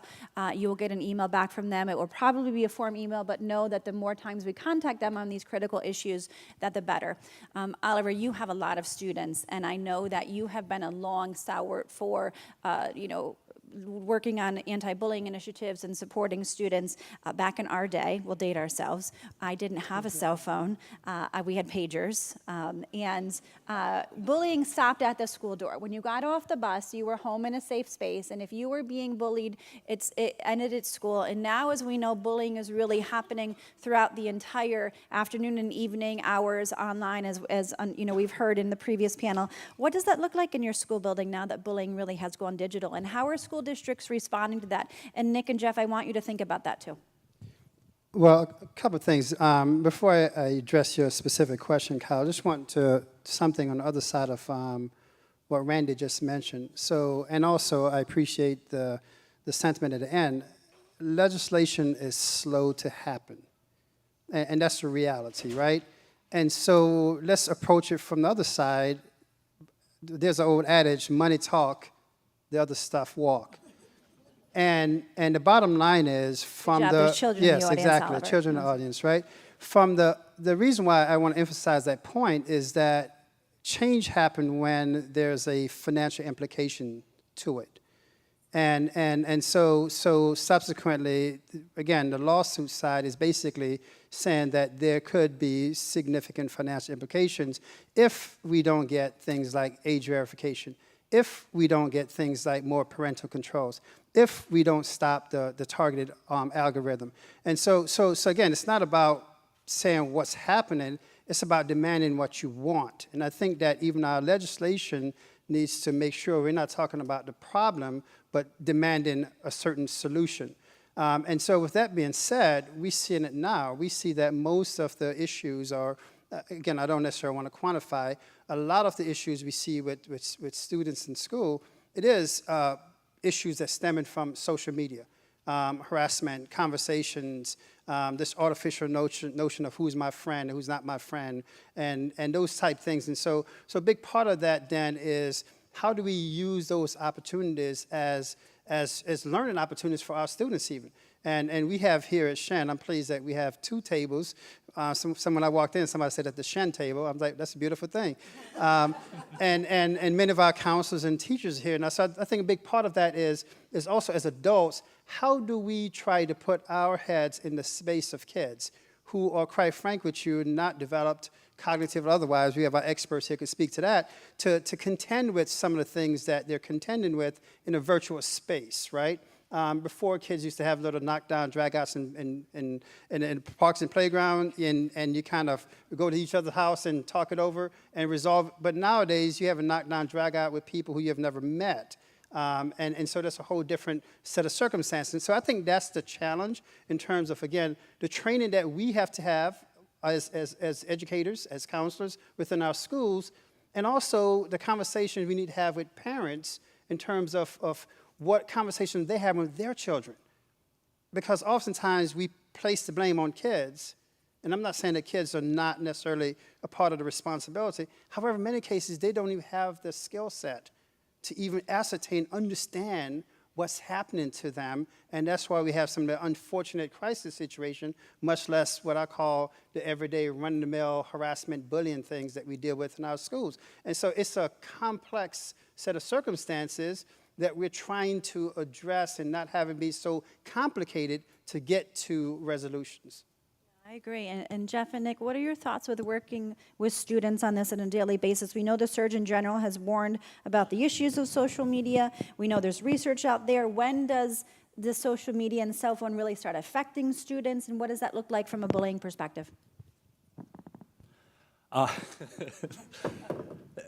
Early. That's the best answer I got in terms of when it starts. My own children are in 2nd and 4th grade, and the principal in our 4th grade building has had to put out issues dealing with students and cell phone use and cyberbullying and choreographing when other students were going to beat up another student through messaging systems and social media in school. This is 3rd, 4th, and 5th grade building. We talk about access to education, things happening outside of school that impact their ability to be present and learn in school. But it also has an effect called cognitive blunting, our ability to take in and actually developmentally be prepared to engage and learn and evolve into these healthy adults that we want them to be. So this is just ever-present. It's stuff that our administrators deal with, so bless you all that are administrators, including our district office staff. And it's ever-changing, and we got to keep changing with it because we see more and more issues dealing with it, and we see an increase in diagnoses because of it. Jeff, thoughts? Yeah, I think going back to talking about always interacting and not communicating, this is a fundamental lack of human interaction, right? This is what happens when we don't spend time with each other personally, Christopher, and listen to each other and understand tone and look each other in the eye, right? And it requires, you know, the AAP, the American Academy of Pediatrics, where I work, is dedicated to the health of all children. And in New York, we are an advocacy organization, and we advocated for this legislation. And you know what? New York is leading the whole country because of you guys. Really. This legislation, and my colleague Lauren Tobias is in back and works with me on this, but really, you know, the Academy of Pediatrics is a national organization, and they are, the national organization is huge, and they're so envious of what happened here in New York. And I want to say to Mary, you and Riley are going to win. We're going to win. But I also want to say, to your point and to Randy's point, these are not good guys. These are not good guys. I mean, if you look at the press announcements the last couple of days, they're using the exact language that the tobacco companies used, right? When you're grown up, you can have access to these things. What does every kid want to be? This is deliberate. These are not good guys, right? Randy is exactly right. And watch the next series of announcements. They will mimic exactly what the tobacco companies did in terms of their messaging. And they will communicate with kids and make it sound like they're doing really good stuff and make the kids feel like they're being left behind and they're being treated as children who don't have a voice. They're so good at it. So, all of which is to say, thank you so much for our work together to have this legislation in New York, and we need more legislation and policy making because we have to get back to more human interaction. Agree. And Randy, do you have some final thoughts for us?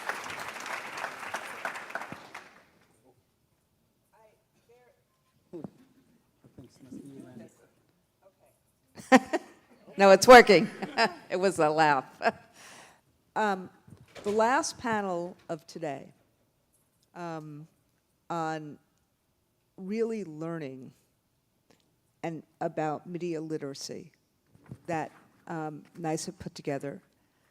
You think this panel and the panel that's about to happen on cell phones is the most important. I would argue that that last panel is the most important panel of today because part of what's going on is that the language that these tech companies use are both seductive and also competitive and in the way in which tobacco companies use, but it's not just the language. They have all the tools right now. Think about right now, whether you like or dislike Elon Musk. This is the power of the algorithm. He is in control of the algorithm. So everyone who is on Twitter will see every one of his posts anytime he puts it up there. It's not going to be taken down. You're going to see it. That's the power of the algorithm. They make these choices about who sees what when. Not any of us, not any of you. So learning to have parents and teachers learn so that we know what our kids are seeing, we know what the disinformation is, we know what swatting is, we know these terms. that gives us a language. It's kind of like if you only speak English and you're in France and you don't understand French. We need to learn this language, and we need to actually be able to deal in the same language that the tech companies are doing. And the second piece, and that's part of the reason why they hate me so much and they hate all of us so much, is because we have to do the things that long-term hold them accountable, and that is what we're trying to do. Not just say a kid can turn on and off a control, or a parent can turn on and off a control, but as our superintendent said, to actually make sure that we change the financial incentives in a way that is aligned with what our good doctor has said here as well, how to make sure that it is aligned to the health and well-being of our children as they grow up. And agree, Randy. Oliver, last thoughts, and then we're going to transition to some table conversations. So just a quick comment, Randy, thank you for doing the work you're doing. And right now, we're in the process, myself and some colleagues, are talking about how do we develop, for lack of a better word, a primer for parents to inform them of the language that you just mentioned. I know what my colleagues just went through in Bethlehem, and we put out comments about swatting, and people are like, what is swatting? And all of a sudden, we having debates about things, we're fighting each other about things that we don't have control of. And until we collectively, society, community, parents, understand the terminology that's being used, then we can quite frankly, defend it. Then we can have conversation with our kids. And so I'm sharing this out because I'm going to be talking to some of my colleagues about it to say, how do we start to get information that we put in the hands of parents, so when you're having a conversation with your child, you are in fact smarter than the average fifth grader. And that's a big piece of it, because right now we don't control the narrative, and we're simply reacting to the narrative. And so I'm just saying, stay tuned. I think certainly NICET as an organization should be thinking about that. How do you put that in the hands of teachers so they understand what are the things that kids are talking about, so you can, quite frankly, intervene or have those conversations or redirect it otherwise, right? So that's where it comes. That's where they have the control. They control the dialogue, and we're going to hit them in the pockets, hit them with legislation, and now we have to hit them with knowledge in terms of our ability to communicate accordingly. I agree, Oliver, and I'll leave you with this last thought. If you look around this room, 2.6 million school children are relying on you. And I see Michael Mulgrew, my colleague from New York City, his 1 million children are relying on us. And our 1.6 million children from around the rest of the state are relying on us. And each and every child in this state has a dream, and their parents and caregivers have a dream for them. And 60% of them are in some level of food insecurity, and 200,000 of them are homeless, and 23% of them have a disability. They are relying on us. So when this work gets hard, and it does every day, and when it gets challenging, and it does every day, you remember those 2.6 million beautiful faces, because they're relying on us to be dream makers. They're relying on our educators and our parent-teacher associations and organizations, and our classroom teachers, and our mental health professionals, and our community members, and our first responders, and all of the partners that make a school building a community, and that's what we are. So please don't ever give up. Thank you for what you do. I am making an executive decision from the podium as a former NICET employee right now on timing.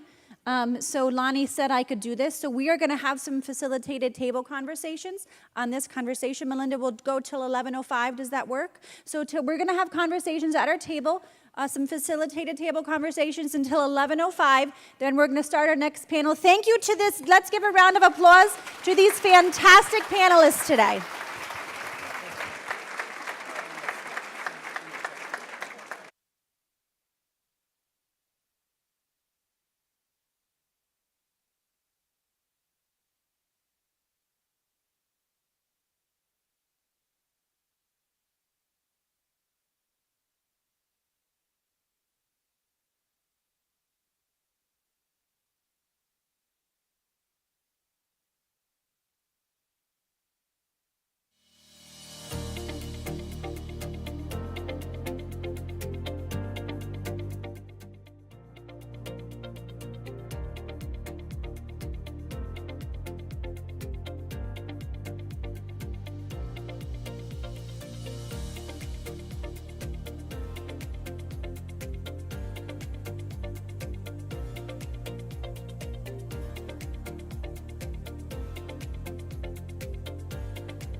Should we? Hello, everyone.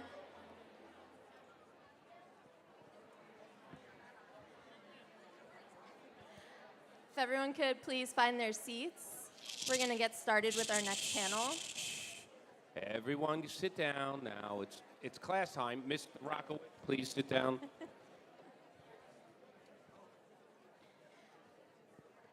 So our next panel is cell phones in schools, leaders in the field, and how they are implementing a change. So if we could go through, I'm Caitlin Cordero, by the way, a reporter with Politico. And if we could go through with my very large panel here and have everyone quickly introduce themselves. I'm Jody Monroe, the superintendent of Bethlehem Schools. I'm David Rounds. I'm the president of the Bethlehem Central Teachers Association. I'm Lauren Dudgeon. I'm a senior at Bethlehem Central High School. David Blanchard, superintendent of schools for the Schoharie Central School District. I'm Natalie McKay. I'm president of the Schoharie Central School District. I'm Jax Scherer. I'm a senior at Schoharie High School. I'm Michael Mogul, president of the United Federation of Teachers. They heard. Good morning. I'm Sharon Rensher, Senior Executive Director for State and Federal Education Policy and Planning for New York City Public Schools, representing our Chancellor. Thank you. Awesome. So, to start off, I would love to talk about, I know several of our districts here have policies on cell phone use in school. So I would love to start off with David, Jody, and Sharon, if we could talk about the policies that you have in place and, what you guys have implemented and how that rollout has been. At Bethlehem, we have a policy where cell phones are not allowed at all. Starting in the morning at the high school, students are required to put their phones in a yonder pouch as they enter the school into the school building, and they cannot access those phones anytime during the day until the school day has completed after the instructional day. The students do carry their phones with them in their backpacks throughout the day, but they don't access them. We had policies before that were a little bit more lenient, where we used the phone pockets that were hung on walls, but that policy ended up being pretty inconsistently enforced. This policy is enforced, and there's really zero tolerance in terms of cell phones being used anytime during the day, whether it's passing, instruction, lunch, whatever it happens to be. So very similar in Schoharie. So starting in 22-23 school year, we noticed students coming back from the pandemic who were really isolated, earbuds in. The cell phones were very prevalent in our classrooms, causing a real profound distraction. So our shared decision-making team at the secondary level really pushed an initiative for us to start to look at an approach, because much like every school district, we had a ban on cell phones in classrooms. We didn't allow cell phones in classrooms, but we also had, for 9 periods a day, 5 days a week, 180 days a school year, teachers wrestling with students over cell phones in classrooms and taking their earbuds out, paying attention. So ultimately, we moved to Yonder as an approach to create a distraction-free environment. So this is year 3 of our use of Yonder, and I can't promote that enough here today. The tool that we use has proven to be highly effective, so our policies around Yonder are creating an environment to enhance student success in the classroom, but also teacher success with regard to the instruction that they can deliver, because cell phones have been eliminated in Schoharie for the last 3 years. In New York City, we actually are taking a slightly different approach as we are really studying the impact of the various ways that our schools are addressing this.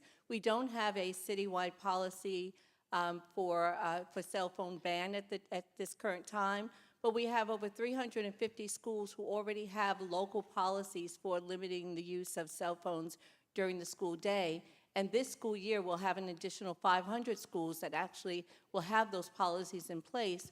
But we've asked all of our schools locally with their school leadership teams, with their school communities, to come up with a solution for reducing or eliminating the use of cell phones during the school day, while we are also working with our Department of Health to really evaluate the policies that schools have had in place and the impact on students, on learning, and students' mental health.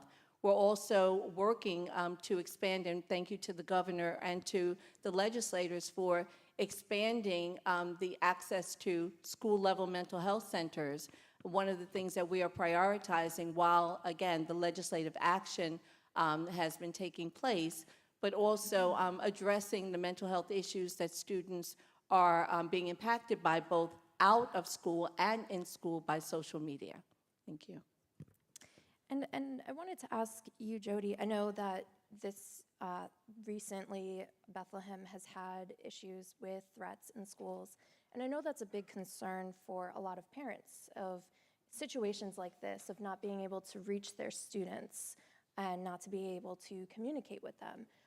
So if you could talk to me about, some of the concerns that you heard from parents and how you navigated a very difficult situation while also having a policy like this in place.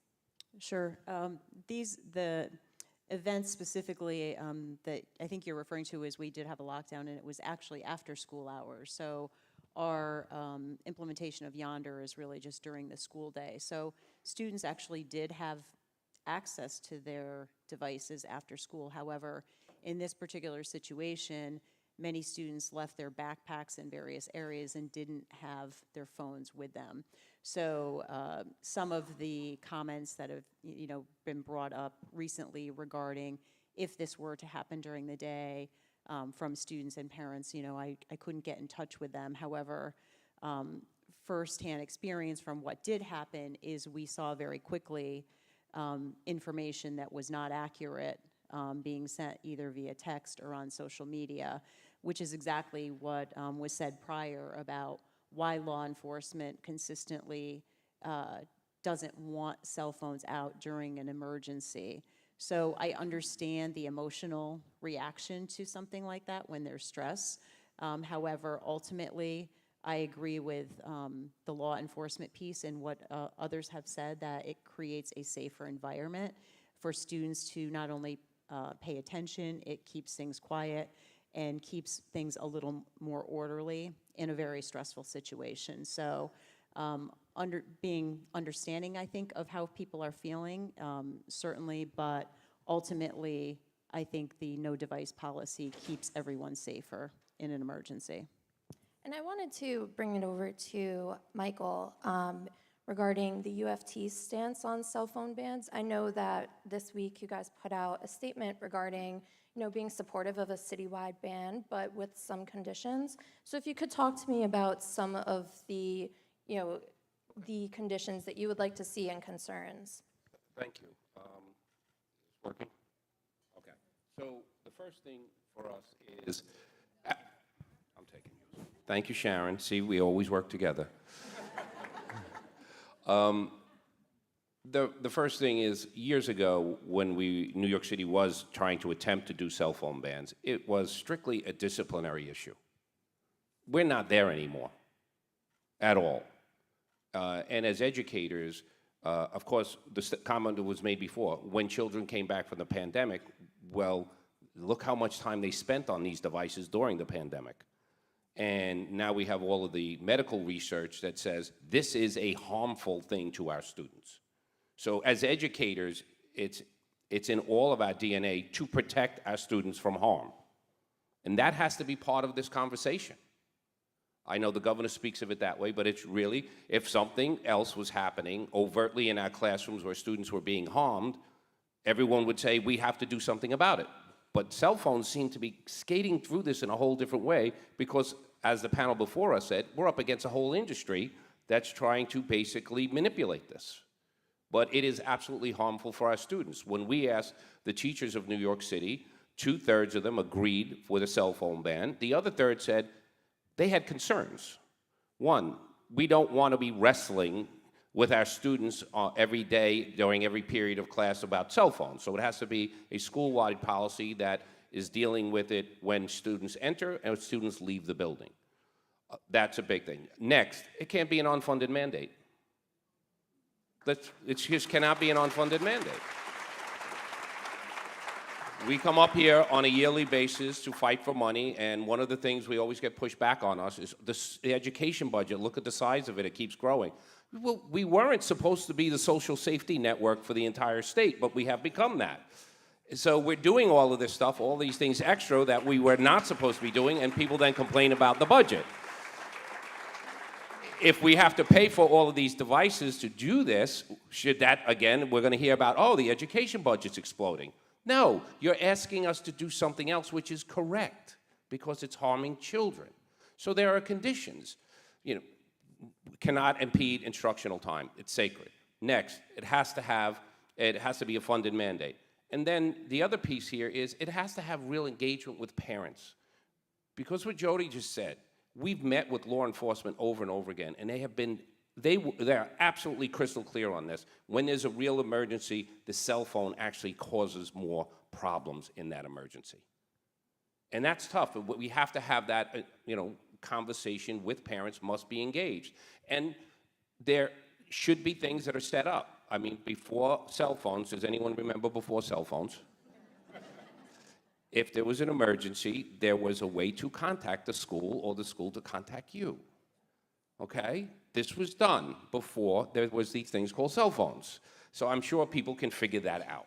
So that's what where the teachers are out at with this piece, because that's with those things being answered and some other things. We know we have to put in some waivers for specific things. We know we have students have medical apps that monitor them and different things of that nature. But a school district should be able to, a school itself should be able to figure it out. But it really is more about, this is not a discipline issue anymore when we have clear, unambiguous research telling us that this is harming our students. Outside of the school, that's a parent choice, I get that, but for us as educators, I'm sorry, that's what we are here to educate, but we also will always take care of our children and safety. And so we have to start looking at this for what it really is. This is something that is dangerous and harmful.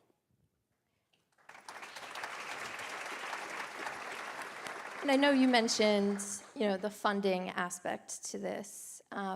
Sharon, if you could talk, I know that, New York City has put a pause on creating a citywide ban, and in the union's statement earlier, I believe this week, they said they would like to see the DOE pay for any measures that, if it was a citywide ban. So could you talk about, the funding for this and what it would entail to be able to instill a citywide ban on cell phones? So I can't speak about specific numbers, but I will tell you that I agree with Michael wholeheartedly that currently it's an unfunded mandate. And so if you're asking us about how much or whether we would be able to pay for it at this point, right now we don't have the resources. We would look for the resources to support, as Michael has indicated.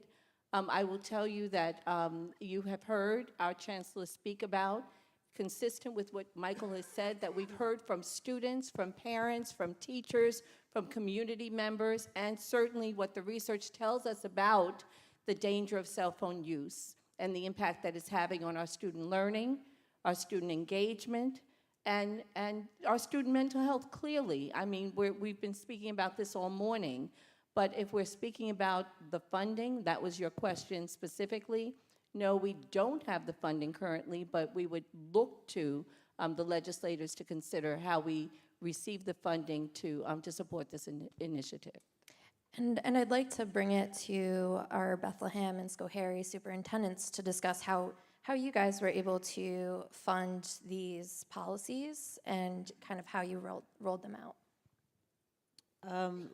In our planning, we just made it part of our budget process, and that was an addition that our Board of Education supported, and ultimately our community supported with the budget vote.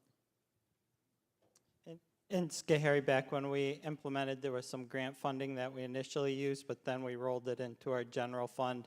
And as far as I'm concerned, the price we pay for this program is worth, it's shouldn't say this with Yonder reps in the room, it's worth way more money than you can imagine because of the effectiveness of it. Don't change your pricing structure. But it's been amazing for Schoharie, so it's well worth. There's so much value to this, and I could talk about it all day long if we had all day. And I'd like to bring it to the teachers on the stage to talk about the enforcement aspect of this and what it looks like in the classrooms. For me as a teacher, there's absolutely no enforcement I have to do at all. The reality is the system that the administration set up and through our support staff, I don't see the phones at all day long. And that's not an exaggeration. From the time they enter my classroom until the time they leave the school building, I have not seen a phone in the hallway or in my classroom in well over a year. And you don't realize the impact the phones have had until you don't have them anymore, because it crept in there slowly. It wasn't like they just showed up one day. It was just a slow creep, and you kind of got used to the new normal, and you didn't realize how abnormal it was until they were gone. And Jody will attest, as the president of the union, I gave her 100 reasons why she shouldn't have done this policy and supported it, and I'm so happy that I was wrong. I was 100% wrong. It wasn't as hard to implement as we thought it was going to be. The enforcement has been outstanding, and the best part of it is the kids have changed in terms of, like, the first day I realized the policy was making difference is when I heard like a ruckus in the hallway. And my natural reaction as a teacher, oh my God, there's a problem in the hallway. So I ran out to the hall, and the ruckus was kids laughing really hard. And that was unusual, and that shouldn't be unusual, but that's exactly what I responded to. That was around October of the first year that the ban went in place, and I started paying attention to it, and I noticed like how much louder the kids were in the hall in the best of ways, and I started to notice how much they were willing to have a conversation with me as a teacher before and after class, because when we had the wall things, they would hold on to their phones until the very last second, and then the bell would ring, and then they'd run to the corner and put them in. But when they don't have them all day long, they're more naturally, they were willing to engage us in conversation before the bell, after the bell. They didn't have their heads down looking at us. They were talking to each other. They were laughing. And, you know, I enforce the old policy fairly strictly, but it's really nice not having to say, stop looking at your watch, stop looking at your phone, put your phone away. I've said this 1,000 times this week, get your phones in a corner. I don't have to worry about any of that at all. Natalie.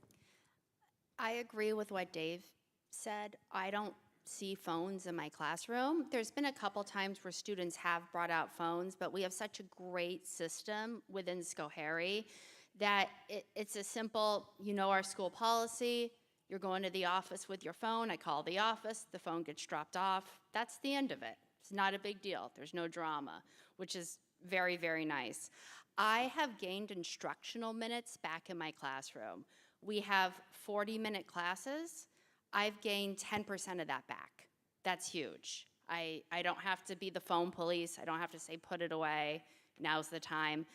The first noticing that I had was very similar to Dave's, where I went into the cafeteria and kids weren't on their phones. They were talking to one another. And it was wonderful to see. We actually implemented within our district a foosball table and some other things so that kids could interact again, and that really did help them.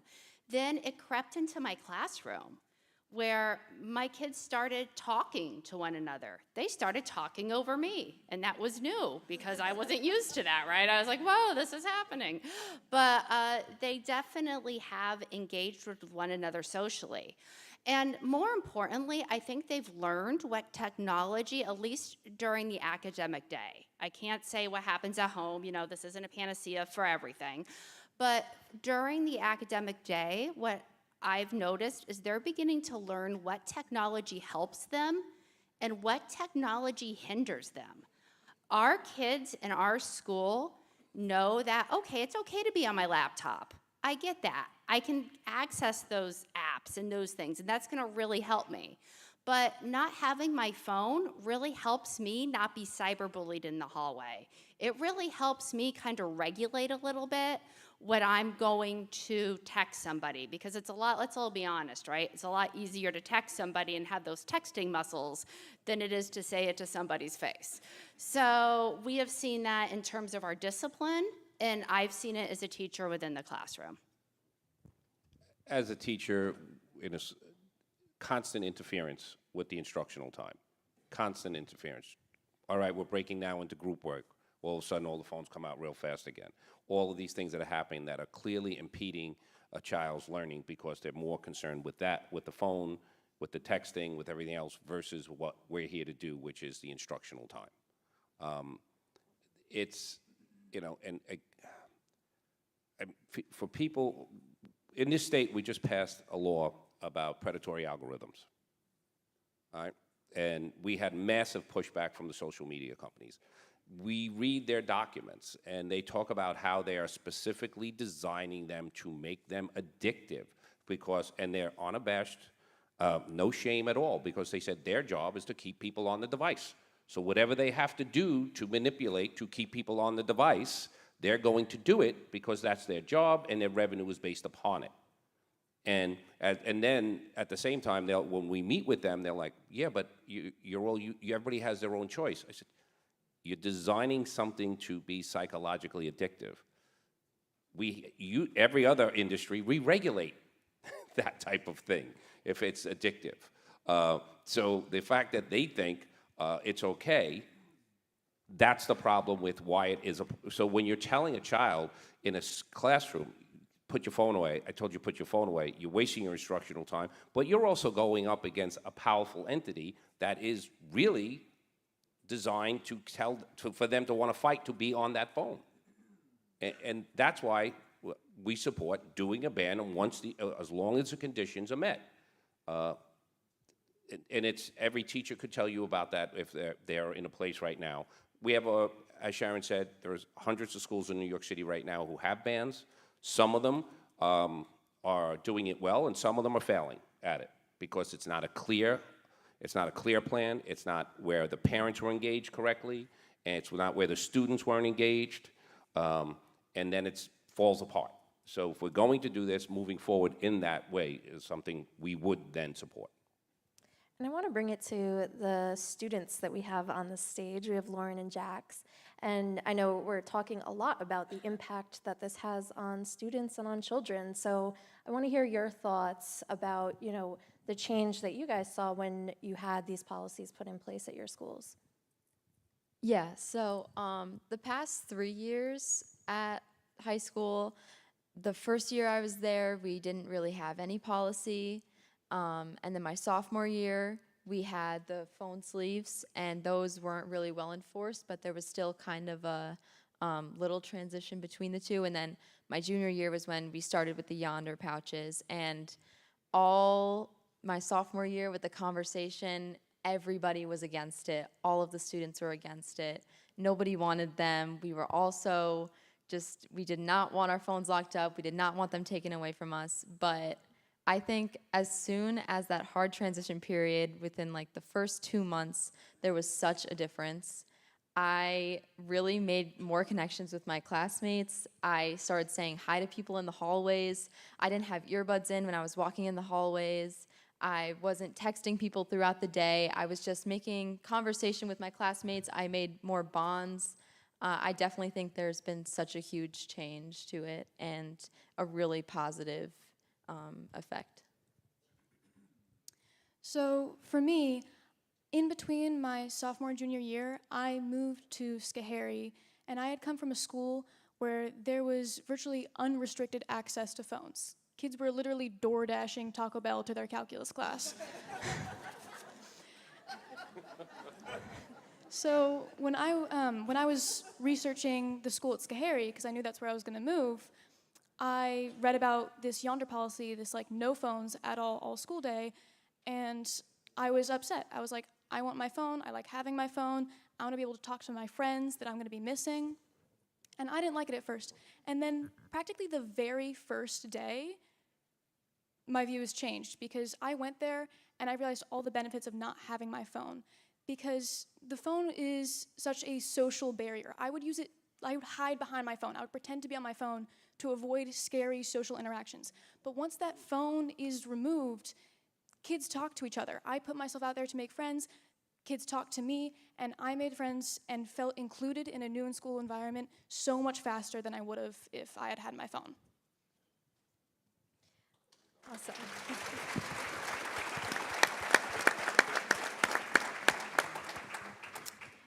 And I wanted to talk about, regarding, I know Governor Hochul was here earlier today and talking about doing a statewide ban and, what that would look like. So I'd love to get your perspectives on, what it should look like if there was a statewide ban, and whether that should be, local control, or if there should be a policy that goes across the board. So I'll start with you, Jody.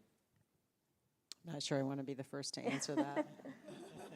I obviously, I think that no devices in school has been very positive for Bethlehem. So I think that we did, as you heard, we tried the sleeves. It was not all that successful. So having them have no devices during the school day, I think, is very important. It's a huge difference for kids in this whole social environment. With that said, I understand that every school community might be different, and I think that there has to be some flexibility for schools to make some of those decisions on their own and what will work for them. There is a funding aspect to that. We were very fortunate in Bethlehem that our Board of Education was 100% supportive of it. Our community, I wouldn't say that we're 100% supportive of it, but they were relatively supportive of it in supporting that through the budget process. That may not be true in every community, so I think there needs to be some flexibility in that. And David? So this is tough for me because I believe in local control in our school systems and how important it is to control things at a local level, because we know and understand our school districts best. That said, we all know that cell phones in class doesn't work. We all know there's a tool that we can use to get it to stop. And I have it right behind me. It's right here. We've seen it effective. Bethlehem visited Schoharie. They saw a changed environment, and they implemented the approach. I've been advocating for an approach like this for 3 years. I've talked to multiple school boards. Just 2 weeks ago, I was in Schenectady. I did a public forum for Waterville in the Utica area. I've spoken to multiple school boards, but I only see about a third of the schools that have come to visit Schoharie since we've implemented actually go to an approach that's effective. And that said, we all know what the approach could be. It's just really hard because you're fighting social norms, you're fighting parents, and you're fighting a lack of understanding. The amount of, what I want people to understand is the amount of thank yous that I've gotten in the last 3 years because we've gone to this approach. So parents, once we implemented, we're thankful for this. Our teachers, profoundly thankful for this. And if you think going back 3 years ago when we implemented Yonder, that was brave. It was scary. But we said as a school board, as a school administration, and our school district, our teachers said this is a hill to die on. We saw it in Massachusetts. We visited a school that just implemented. We came back. The transformation there was unbelievable. And we've been trying to sell this approach ever since because it's good for kids, it's good for parents, and it has an effect outside of the school. So this isn't just teaching kids to stay off their phones in school. So our distraction-free environment approach in Schoharie has taught kids to be more distraction-free when they have their phones. They're learning skills that they need in life, and it's profoundly important that we move forward with such initiatives. And I'd like to pass it to you, Sharon. I know New York City is, a huge, huge district. And Michael said that some of the teachers in the survey that they did found that some of the bans that you guys have in place have not been effective. So, what is the city considering, and is it considering a, blanket policy or, something different? Sure. So just to be clear, we strongly believe in limiting the use of cell phones during the school day. We have paused on a citywide ban while we are engaging in an evaluation of best practice, right? As Michael said, in some of our schools, they're implementing it very, very well and have been doing so for the last couple of years. We anticipate, and we've asked all of our schools to work with their school communities, and I think key is buy-in, right? As our students have indicated, if our students are experiencing, if first and foremost, if they're part of the conversation, if our students, our parents, and our school leaders, our teachers are all engaged in the conversation, they're understanding, as we all understand, the impact, the negative impact of cell phone use in schools. And if they're making decisions as a school community that are really making decisions about the how, right? What is the best way in this school to implement the policy? I think we will get there as a system to a citywide policy that is in support of limiting cell phone policy, but a cell phone use in schools. But again, we're taking the pause so that we can understand where it's working best, where we can learn from where it's working and where it's not working. And we can encourage and support individual schools working with their stakeholders to come up with the best way to implement a cell phone ban locally. But yes, we are in full support of it, but it's going to just take us a little time working with our partners to get to best practice. What you're asking is a political question. Okay, this is statewide versus local control. It's a straight up political question. And it's a scary question because you've heard the people who've gone through this. That first push was rough and it's tough. But as an educator, and there's a whole bunch of us here, our job is to help children learn. Our job is to nurture them so they can grow, and our job is to protect them. We know this is harming them greatly. It's not us, I'm sure you heard it already today. It is the #1 mental health crisis for the children of the United States of America. So this profession should be the one place where we can say, look, we're willing to go out and do the hard work, we'll talk to the parents, we'll do all of the stuff, but while they're in school, we do not want them being harmed by something that has proven to be harmful to them, greatly harmful to them. So politically, people should just get up the courage and we should do it as a state. But we should map out the process and say that's what we have to do. Keep it simple, right? Just do it. And I'd like to talk to some of the teachers. I know as I've been doing reporting on this, I've heard concerns about, ESL students and students that rely on phones for, certain assistance throughout the day. So if you could, Natalie and Dave, if you could talk a little bit about some of the exemptions that you might have at your districts, or, because I know there are ways that cell phones do help. Sure, I can get started. So what we have within Schoharie is we have exceptions, of course, for these exact reasons. We have medical exceptions. Students need their watches to check their insulin. We have exceptions with ELL students, and those are different things that come within our policies, right? As technology progresses, our policies have not.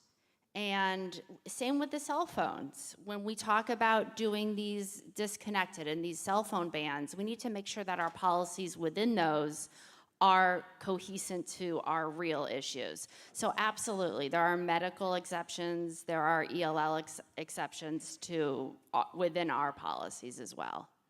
Yep. Most of our exemptions are related to health issues, similar to what Natalie was describing.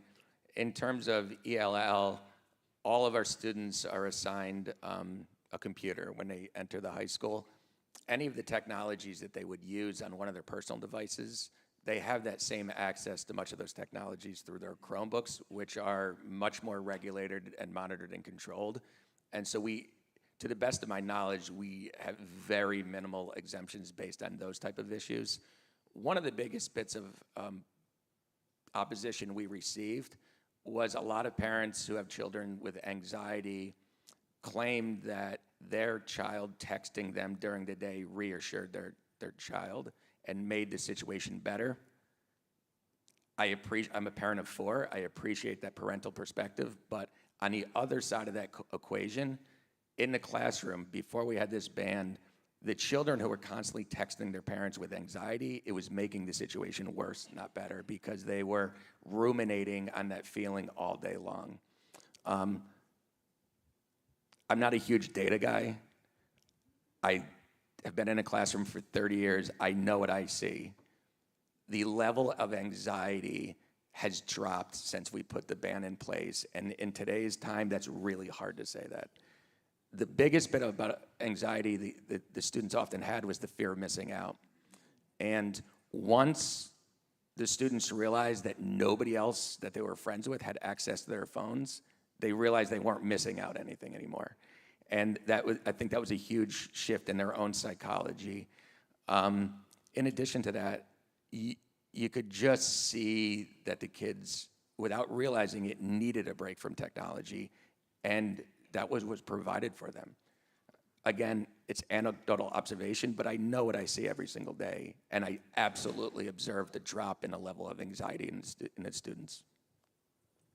And I'd like to bring it back to the superintendents. For other administrators that might be here and considering putting in a policy in their schools, what advice do you have for them? Really, you just have to move ahead with it. I think that it is, initially, you're going to get some pushback. I think one of the things that, students will experience is initially they're going to say, we don't want this. And I think we did have assemblies with all of the grade level students to talk about the reason why, to help them better understand it. Even if they didn't like it, trying to give them some rationale as to why this was happening in the same communication with parents. So I think you just have to, once you decide that, the Board of Education, your Board of Education hopefully is in support of that, you just have to be able to move ahead and expect that you're going to get some pushback, have clear policies in place, and really just staying with the enforcement. It will literally resolve any of the issues initially within a couple weeks, a month at the most. So I think you just have to make a decision and move ahead. So I would say, come visit Schoharie. You're going to see in action what it looks like, and you're gonna go back to your district and go, we have to do this. Now, thinking back to 3 years ago when we implemented, the data that I was sharing with parents wasn't as robust. The public forums that we had initially to try to onboard our school community, I did not have nearly the information that we have now to know how dangerous social media is for our students. Now we know this. When you come see it in action, go to Bethlehem. It's transformational, but you got to rip the Band-Aid off somehow, some way, and it's going to be that initial ouch, and then after that, you're going to be like, whoa, how did we not do this sooner? Sharon, did you want to chime in on this one? Only to say that I think certainly with the school districts who have implemented it district-wide, I think it's been just a little bit easier for you to have a policy that applies across your district. I think for us, because of our size, I think we need to be just a little bit more differentiated in giving school communities the opportunity to decide the how, right? We agree for the need for limiting cell phone use during the school day. I think what we're leaning into is, again, making sure that we can educate our school communities around best practices for doing this well, and then offering them some options to individualize the how with their school communities. But again, this is something that we are in support of.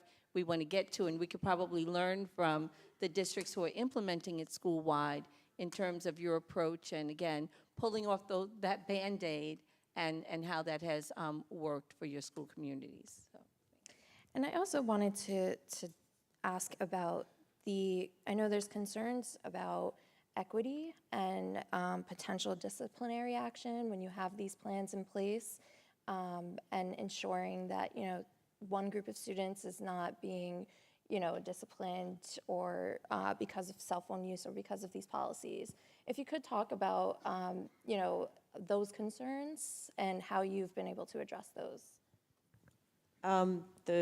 Basically the practice we put in place to initially in regards to enforcement, and still have it in place, although this year it's been very minimal, when we implemented the policy, essentially if any student was taking their phones out or devices out during the day, the consequence was essentially a conversation with them, a phone call home to the parents, and then for the next month they had to drop all their devices off in the main office every morning for 30 days. So that was a deterrent, we hope. We didn't use a suspension for those students, and I think that worked really well. It was more about educating them as to why this is important, and again, this year is our second year, so we really have not had many issues with that.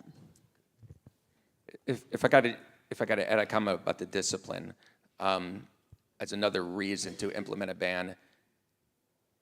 Don't quote me on the exact number, but at a faculty meeting at the end of last school year, I believe one of our assistant principals said that the number of referrals written had dropped by something like 60%. And that was because the majority of the referrals were related to cell phone-based issues. Because they weren't constantly chasing cell phone issues down last year, our assistant principals had 500 attendance meetings last year with students who had chronic attendance problems. They were able to meet with students and their families. They would have never had the opportunity to do that in the past if they were constantly dealing with the cell phone problems. In my mind, that you can't promote equity more than having those face-to-face conversations about attendance and being in school so that the kids can receive the services that we provide for them. Since we implemented a distraction-free school environment, we've seen our discipline referrals go down every single year drastically. The one thing I would say is we do implement a 3:30 to 5:30 after-school detention, which is one of your consequences. Perhaps that's maybe your third referral in. But when everybody gets their phones back, if you're in a 3:30 to 5:30 detention, you don't have your phones at the time when everybody else has their phones. Natalie referenced what we did with our approach. So we took an approach where we were going to make school fun and engaging, more child-centered. So she referenced a foosball, air hockey table. We did some pinball games in our cafeteria. We implemented a lot of clubs. We enhanced our secondary intramural program, so intramural athletics at the junior, senior high level, and outdoor adventure club, gaming clubs. Lots of opportunities for kids to engage with each other beyond having to be on their cell phones. But that 3:30 to 5:30 consequence, you can't have your phone and everybody else then does have their phone, is probably one of the best deterrents. Yeah. My conversation with parents is clear. I love the first group here who said, we're just taking the phones away for 30 days. No one's looking to suspend children. That's not what we're trying to do here. And we have to be clear with parents on that. The idea of, I'm listening to Sharon talking about it, and I'm thinking about in New York City, when we get there, when we're going to implement it, and I just think about all the craziness that's going to go on around it. When we were lobbying last year for the predatory algorithm bill, we couldn't believe all of a sudden these groups who were just, we know what was happening. Look, this politics, folks. There was outside money coming into our state funding to try to stop this law. Okay, politics is find something, doesn't matter, wedge, create a wedge between the parents and the school system, whatever they need to do. It's going to be fun. when we go to do this in New York City. But we have to be clear with parents. This is not about us. We want to stop your child from being harmed during the school day. That's what we're trying to do here. But it's going to be interesting, though. That's what I mean about being very clear. And I appreciate your comments about when you did this 3 years ago versus the research we now have at our fingertips, which is something every parent should be seeing when school districts are doing it. Because if they see it, because myself and Melinda, what we read and what the Attorney General first did when she started crafting this law, they were overwhelmed about how harmful and how strong the research was, that this is a massive problem and we have to stop it, and we're going to have to go to war with an industry. So if we do this process, there's going to be problems no matter what, but it's really about, we are not here to suspend children. We are here to try to help children through this policy. Did you have anything you wanted to add, Sharon, or? No, Michael said it very well. Thank you. Perfectly. And I would love to end on the students, actually. If you guys could just talk about, how this has impacted each of you personally, having these bans. And, you have a room full of educators and policymakers here. So what do you say to them as they're considering, bringing these around the state? So I would say, actually, all the teachers up here have mentioned how they were in constant competition with phones in a classroom, and I don't have to reiterate how frustrating that was for them and how getting those instructional minutes back is important. But also for students, we got learning minutes back. Even for me as a student in a school that had phones, it was distracting for me also. Classes were less streamlined and less focused, and I felt like I lost time in classrooms when teachers were constantly telling students to put away their phones. So when that's not there, it doesn't only help teachers, it helps students to focus. And also, I would say that I'm glad that there are students here to hear about how we're talking about protecting students from cell phones. But when I talk to kids at my school, a lot of them complain about phone policies because they see it as collective punishment. They go, collective punishment is unfair. Someone said to me, like, collective punishment is illegal under the Geneva Convention. And I was like, oh, okay. And I think it's important to reframe to those students that these phone policies are not punishment. We're not punishing students for falling prey to predatory algorithms or being addicted to devices that are meant to be addicting. That's not the student's fault, it's the phones. This is not collective punishment, but it's collective protection. This is protecting students from cell phones.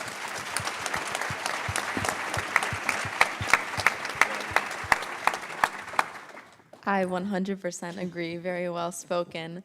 I'll definitely say that it was an incredible change socially for me. I think that I'm not afraid to go and have conversations with my teachers anymore. I made bonds with my librarian. I talked to, I'm close with the supervisor of the math department. Like, I made a lot of connections because I'm not hiding behind a screen. And a lot of people were afraid of it at first because we're so addicted to these things, but it's giving us a break. I am not attached to this thing 24 hours a day. I have that 6 to 8 hour break that I just don't have my phone with me. I'm not thinking about it. I don't miss it. And I'm focused on learning, and I'm focused on my friends at school that I can just talk to with no phones in between us.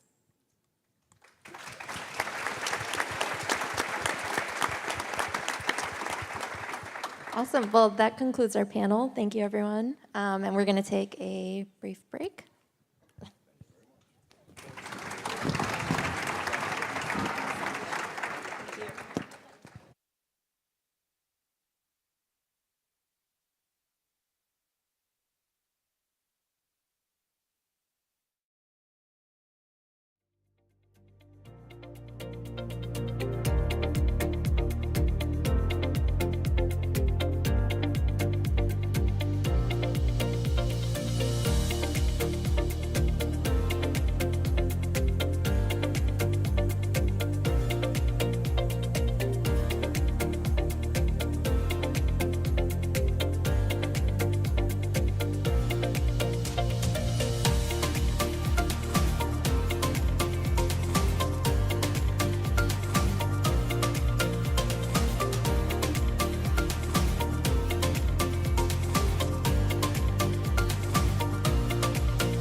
Students from Albany High, please make your way to your bus. You're going to be right outside. Okay.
If everybody could please make their way back to their table, we're going to get started on our next section.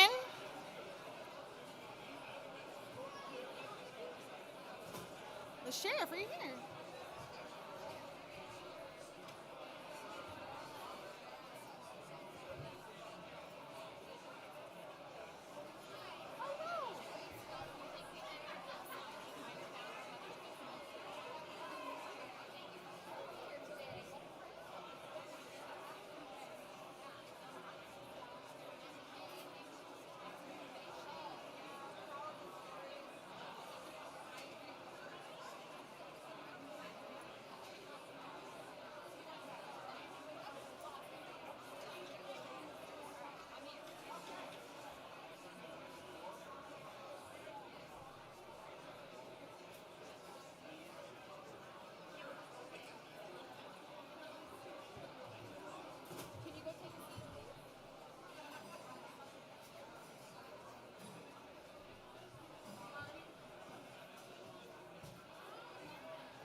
All right, we are going to move into our next segment.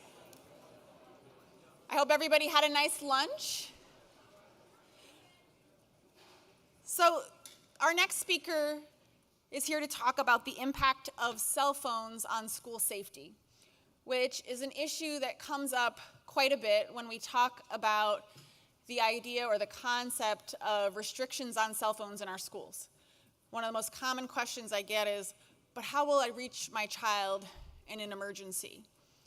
And as a parent, I can relate to that concern, especially as a parent who regularly sees in the news tragedies like we just saw only a few short weeks ago in Georgia.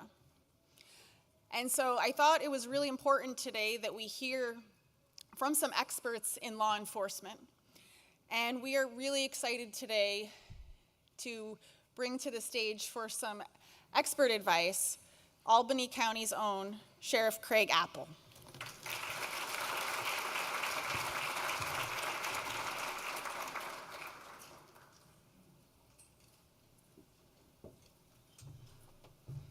So good afternoon. First of all, thanks for inviting me out, but those of you who have ever spoken at conferences, what's the worst spot to be in to speak? Post-lunch, so I appreciate it. So feel free to get up, go to the bathroom, walk it off, just don't fall asleep, all right? I'm only here for like 5 minutes. But no, again, thanks for the invite. And so listen, this is a topic that sometimes is conflicting for law enforcement. Although I'm a proponent of get disconnected, lock it up, get it out of sight. There's enough technology out there that in the event of emergencies, we'll be able to communicate. Parents will still be able to get in touch with their child. But what happens a lot of times is that when you have something horrific that occurs, or maybe not even so much a horrific, but alarming, one of the biggest issues with having the cell phones in the classroom, the kids are all hitting 911.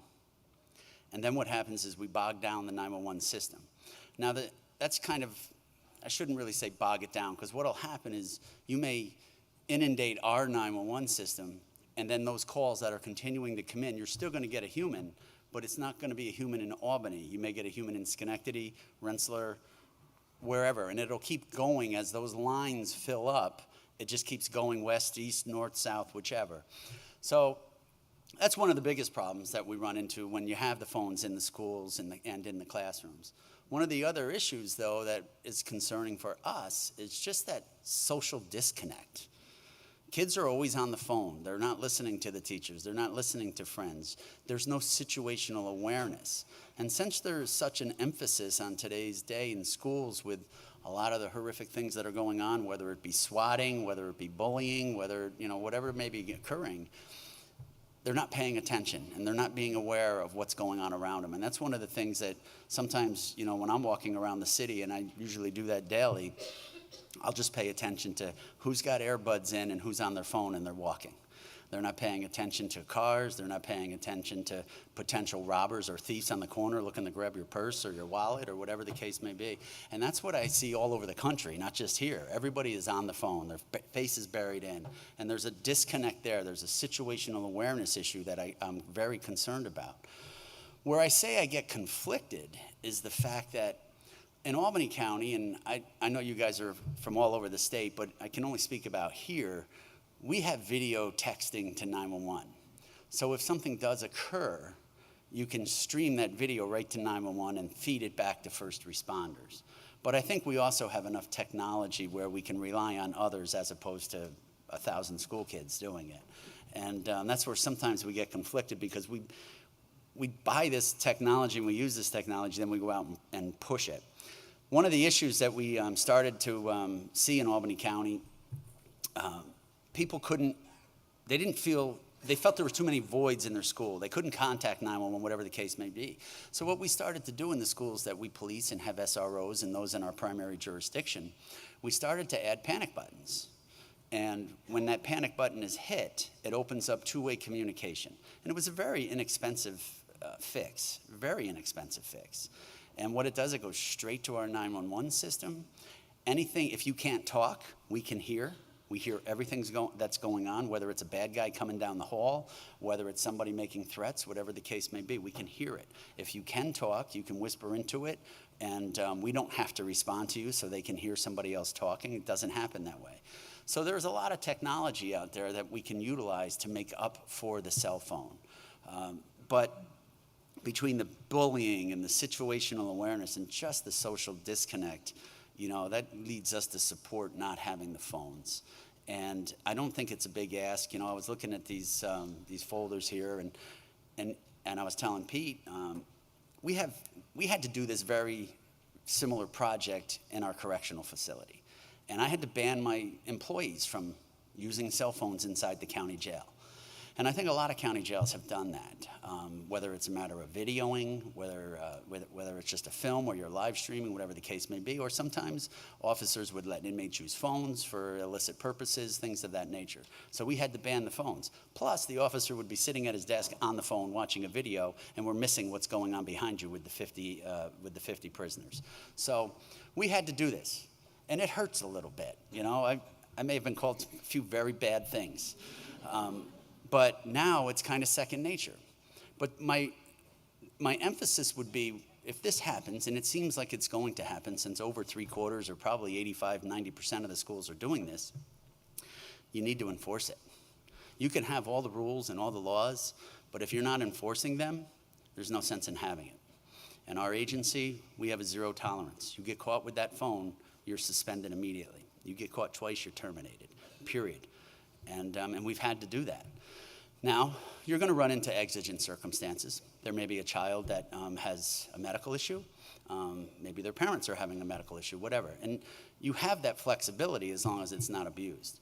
But my biggest issue would be when this is done, the schools need to step up and enforce it. And it's tough at first, but it does get easier. And again, I know there's going to be parents, I need to get in touch with my child and everything else. There's a lot of technology out there to do this and to make this happen. But the biggest thing would be for first responders responding to an emergency at that school, we need to be able to communicate as well. And you know, if you can do it however you want. You can have a 911 phone in the front of the classroom, a 911 phone in the back of the classroom, however you choose to do it. I know there's some schools are ginormous, some schools are very small. We have both sets of those examples in our county right now. And we do have to do things a little differently in a very big school as opposed to the very small school. But at the end of the day, the rules and the regulations need to be the same. And we see what happens with the swatting calls. We see what, I don't want to call them out, and you're probably here, but we've seen what happened locally right here in the county over the last week and a half at 2 different school districts, actually 3 different school districts. And at the end of the day, it was a younger person making that call. So, and then all the other kids can see it and monitor it and everything else. So we're a proponent of lock it up. It's pretty easy, it's pretty simple. I am concerned though, how do you get this out if you forget to unlock it in school?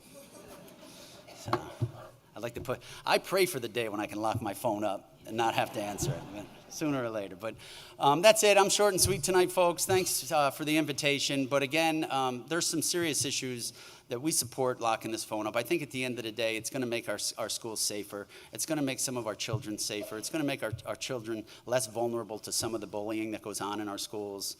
And so I'm glad to be here. Thank you so much. Everybody get home safe.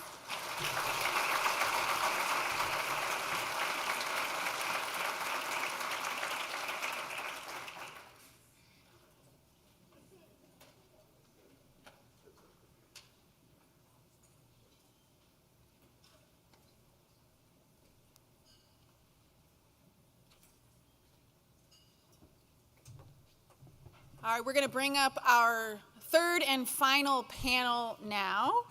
And Jay Warona, the Deputy Executive Director and General Counsel of the New York State School Boards Association, will be facilitating this panel. And we'll just give them a moment to get seated and mic'd up.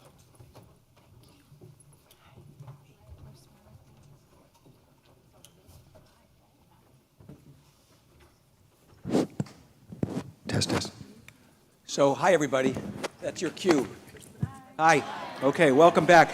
As Melinda indicated, I'm Jay Warona. I serve as Deputy Executive Director and General Counsel of the New York State School Boards Association. I'm joined by my President, Sandy Rufo, my Executive Director, Bob Schneider. We couldn't be more proud and pleased to be here. Melinda, we thank you for your leadership. Let's hear it from Melinda in convening all of us together. We all know, and everyone in this room knows, that this is an issue we have to get right. Failure is not an option.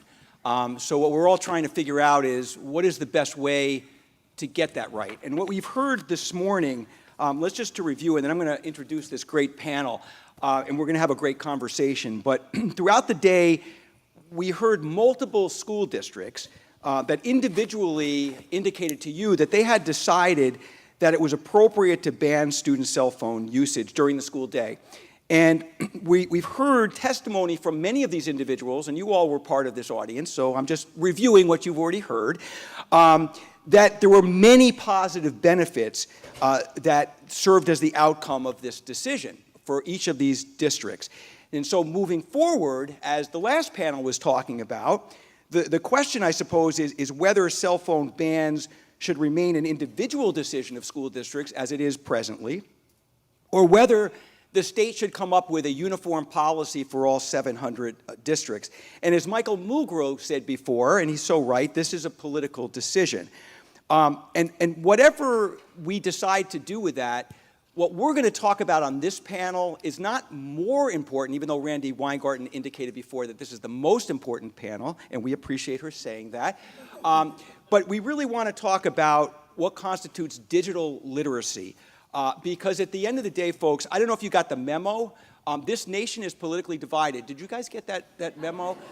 And you know how people talk at each other? We don't talk with each other anymore.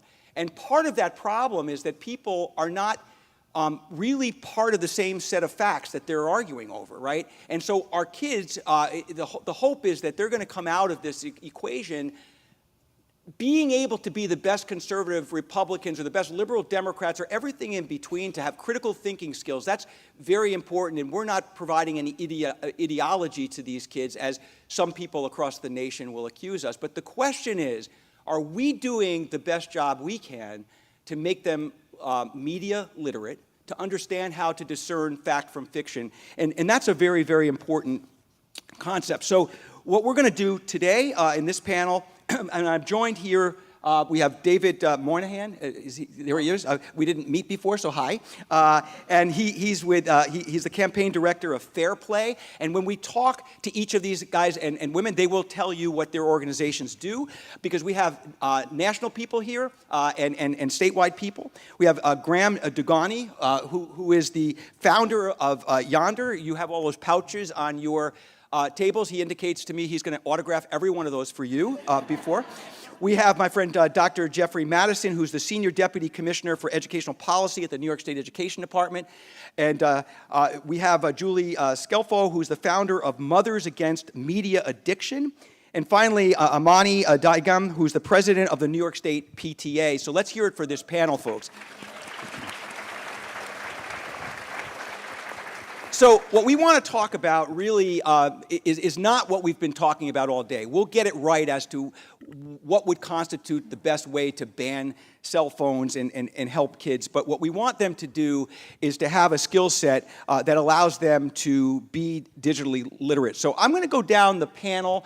We'll start at the very end, and I'm going to ask you to give us a brief definition of what at least you believe and what your organization believes constitutes the definition of digital literacy. And is it a necessary skill? Let's start in the very back here. Go ahead. Good afternoon, everyone.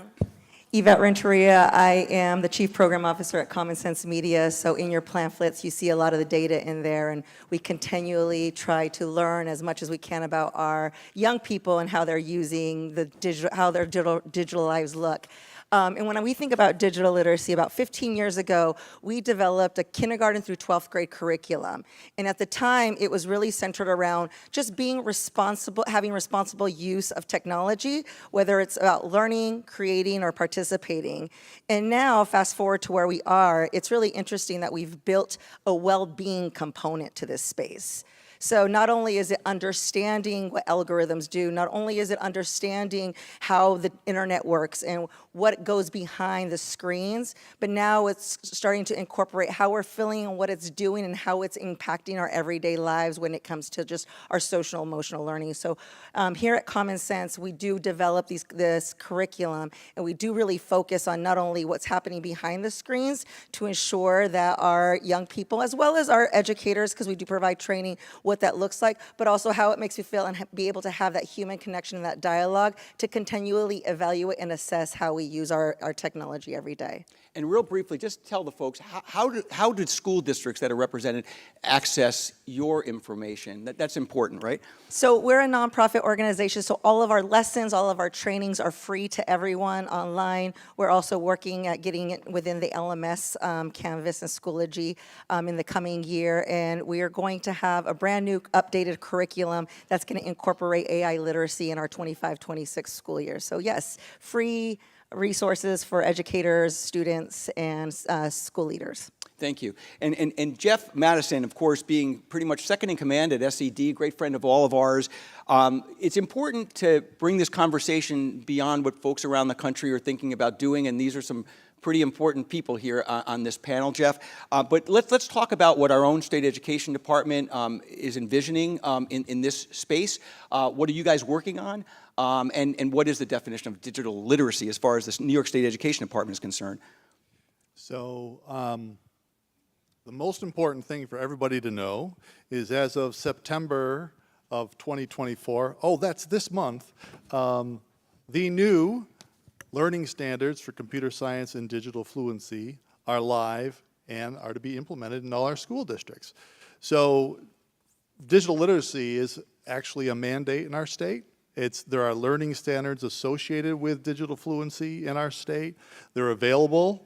What we should see in our schools, because it's been a 7-year run-up to this, because what we are doing is allowing computer science teachers to get certified. So we had some people to do the computer science end of things, but the digital fluency end of things, as part of these standards, is for all educators. Anytime a student is going to interact with anything digital is an opportunity for a lesson from an adult with a child. So digital literacy is being able to interact with any kind of digital text, understanding where it's coming from, how to discern it, how to use it, employ it in their own learning, and really how to handle it in a way that an adult would handle it. Well, a reasonable adult that's well educated would handle it, because, let's face it, that a lot of what ails us is adults behaving badly, because not just some of the examples we've set, but also we understand adults have created these addictive technologies as a profit motive. We are a capitalist country, and people have made money off of these algorithms and what we've presented on the devices.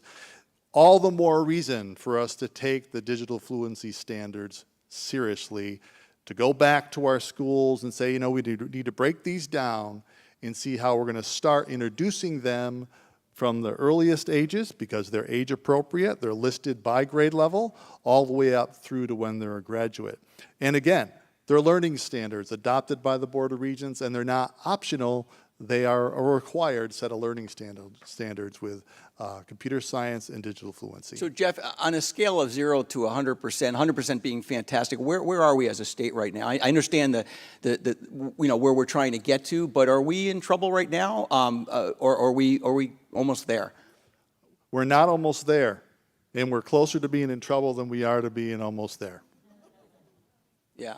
Wow, that's so grim. And there's pockets of it, and understand, we haven't been able to ramp up getting enough people certified in computer science quickly. We only have a few programs across the state, which is why we had a 7-year period where districts could get people certified if they had taught a computer science course, even if they weren't certified during that period of time. That window closed September 1st. We had many people go that route. Some people started the process and never finished the process, but I think we got to continue to have this conversation that we've had a resource. We've had the foundation to kind of bring these right into our schools, and some great people thought through the standards, and there's some wonderful resources on our website that we're going to reintroduce. We're going to bring it back up and say, hey, remember, this is the month where we're starting to require the computer science and digital fluency standards. So we're going to do these things to help the field, and the field needs to start engaging this conversation, because I think we really believe that this is not a quick problem to solve, which is why you create K-12 standards around the problem, so you can educate a child through their whole career. And at the end, there'll be a digital fluent student and an adult who will be able to handle what's coming at them, whether it's on a phone, on a screen, or on a computer. Thanks, Jeff. So Graham, you represent a company that's international, right? So in addition to telling us about what constitutes digital literacy, which you're going to answer because it's the same question everybody else gets, I am interested in your response kind of from that international perspective, right? Because this is the family of the state of New York. We're all here trying to figure this out, but you're looking at this at a much higher level because you've been all over the world with this problem. So let's talk about that. Yeah, sure, I'm happy to. Yeah, look, I guess we've been creating phone-free spaces and phone-free schools around the world for 10 years. And when we started out, we were very deliberate in choosing that language of phone-free spaces and phone-free schools, because underlying the whole concept is the idea that we're not taking something away from young people or people in general, we're giving them something back. And the genesis for us is the idea that digital natives walking into the world, I think we have to get in their headspace, and I've heard people talk about that tonight. It's a different experience to be a human in the world with a phone in your pocket than it is without one. And if you're a young person stepping through the world and all the possibilities that brings, I think we have to, it's my generation's responsibility to lay down a structure where they can experience the world with it, with technology, and a world without it. And to me, in terms of digital literacy, that's the foundational principle, is trying to impart on this younger generation the difference between the online world and the physical world around them, not negating either one, but teaching them the difference. So as they get older, and that is our goal, is to help these young people move into adulthood, they're going to be able to make their own choices. And so over 10 years internationally, what we've seen is it's fascinating as we help districts and states roll out phone-free schools. There are different cultures and different systems, but the fundamental issue is absolutely universal of young people and how they relate to the world. And what we've seen is when you create a phone-free space, and this goes for adults too, because we do large shows, so I've watched literally over 1 million people walk in and out of phone-free spaces, and I've observed what happens to them. I've observed what happens with their body, the way they interact, the way their hand goes to their phone. What we've seen is if you just create a structure and a blocker for the impulse, what you're doing is you're allowing them to recalibrate and form new habits and try to separate the phone from their nervous system, which is what happens with digital media. Is it patterns your system of thinking, your visual conception of things, and your thought processes. So for us, just opening that space for people is, I feel like, a foundational thing we can build off towards digital literacy. And it's absolutely incredible to see what happens inside the space. It does not take much time. People are very adaptable, especially young people, at going back to the things that are most natural and probably most healthy for all of us. Well, Graham, I know you practice what you preach because you were sitting at my table, you locked up your phone. I have to confess, I couldn't do it, just couldn't do it. And I appreciate that. But internationally, where is the rest of the world with this? Because obviously cell phone addiction with algorithms and everything we've talked about this throughout the day, this is a problem. So just give us a context of what's happening around the world. I would say if you had asked that question a few years ago, I would have said there were different countries in Europe or Australia that were maybe a little bit ahead in terms of policy. If you fast forward to today, I think there are states, New York is one of them, that have zoomed into the lead, especially because I think there's now an understanding that just talking about a phone ban is not enough, because you're dealing with supporting educators on the ground to actually make that policy effective and engaging their communities, which everyone has spoken about. I cannot emphasize how important that is. It's a community issue. You have to engage all the stakeholders, including students. But at this point in time, I really would say that a state like New York in the United States has kind of zoomed to the front, and it's incredibly exciting for us to see after 10 years. Thank you so much for that. So David, you're with Fair Play. Tell everybody what Fair Play is and where do you all fit into this equation here? Sure, thank you so much. So Fair Play is the leading watchdog of consumer practices that are impacting young people. We educate the public on the ways that commercialism and big tech practices in particular are changing childhood, the way kids are being targeted and manipulated. And we've been working, Mary Rohde spoke so eloquently today about parents who have been advocating for protections from lawmakers. And we've been helping to elevate voices of parents for the need for the Kids Online Safety Act. We've also been working on a toolkit for phone-free schools, and that's one of the reasons we're really excited to be here today. So Fair Play worked along with another organization, the Phone-Free Schools Movement, to create a toolkit, which is free, and I spoke with some of you about it outside, and if you haven't gotten our card, you can get it on your way out. But it's a toolkit for administrators about how you can tackle the task of gauging sentiment in your school and in your community for phone-free schools, the way you can demonstrate how urgent the need is. And you know, one of the things about the urgency of the need for conversations about digital literacy, it's so exciting to see 500 people in this room who thought that this issue was so important today. And I think you'll agree, we're kind of preaching to the choir somewhat. With folks in this room get it, right? So I imagine that many of you educators are excited because you're thinking, on Monday, I need to talk to somebody at my school and bring some of this energy, right? Now, the person you need to speak to is probably someone who's had conversations about this, right? They understand the issue, but you may feel like you need to move the needle with them. Well, when you think about parents, there are a lot of parents who don't get exposed to the fact that this is an issue, and that they are right to have concerns, and the fact that their family is having a tug of war every night about the amount of time kids are spending, and about the fact that parents are worried about the well-being of their child and what they're being exposed to, and there's all this acrimony in the house about it. Well, there are a lot of parents who need support, who need other parents to say, I'm worried about that too. I don't like what's going on either. So digital literacy is a really important way to help inform parents. Why does it matter? What are kids being exposed to?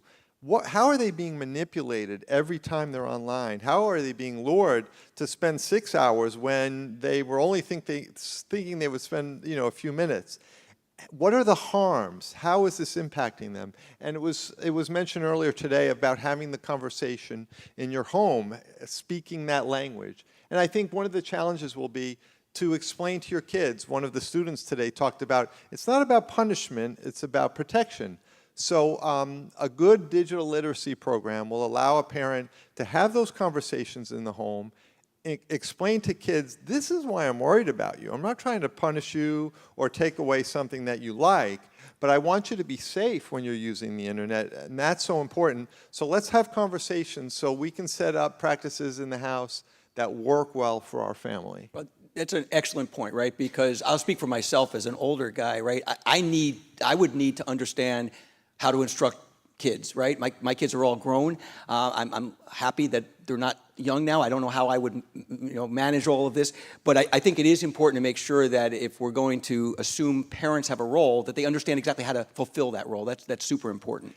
Absolutely, and we offer resources. So if you go to Fairplay's website, which is at fairplayforkids.org, we also house something called the Screen Time Action Network, which has resources for families, and it has work groups. So whatever your particular interests, whether it's early childhood or screens in schools, there are other ways that parents can get involved if they have the time and the inclination, but there are resources there as well. Our partners at Phone Free Schools Movement have resources, and Mary Rohde's group, Parents SOS, has really helpful and important resources. It's so great to be able to tap into something and help educate yourself so you can have an informed conversation with your kids. Thank you so much. And Julie, I know you're dying to get into the conversation. I could see it in your eye contact here. So Julie, you're the founder of Mothers Against Media Addiction, which is a great title. But one of the cool things I think is this 500 people in this room already know it is addicting, because years ago perhaps that was an uphill battle to have people understand that this was a problem. Everybody understands it's a problem. Now we're trying to figure out how to solve it. So what does your organization think about, A, the way to solve it, and what would constitute digital literacy? Thank you. So Mothers Against Media Addiction uses the acronym MAMA, so it's easy to say. We are a grassroots movement of parents fighting back against media addiction and creating a world where real-life experiences and interactions remain at the heart of a healthy childhood. We are not only mothers, we are fathers, aunts, uncles, teachers, grandparents, and many others who have begun to recognize, as Graham said so eloquently earlier, that technology shapes our experience. And so it shapes us not only intellectually, but neurobiologically.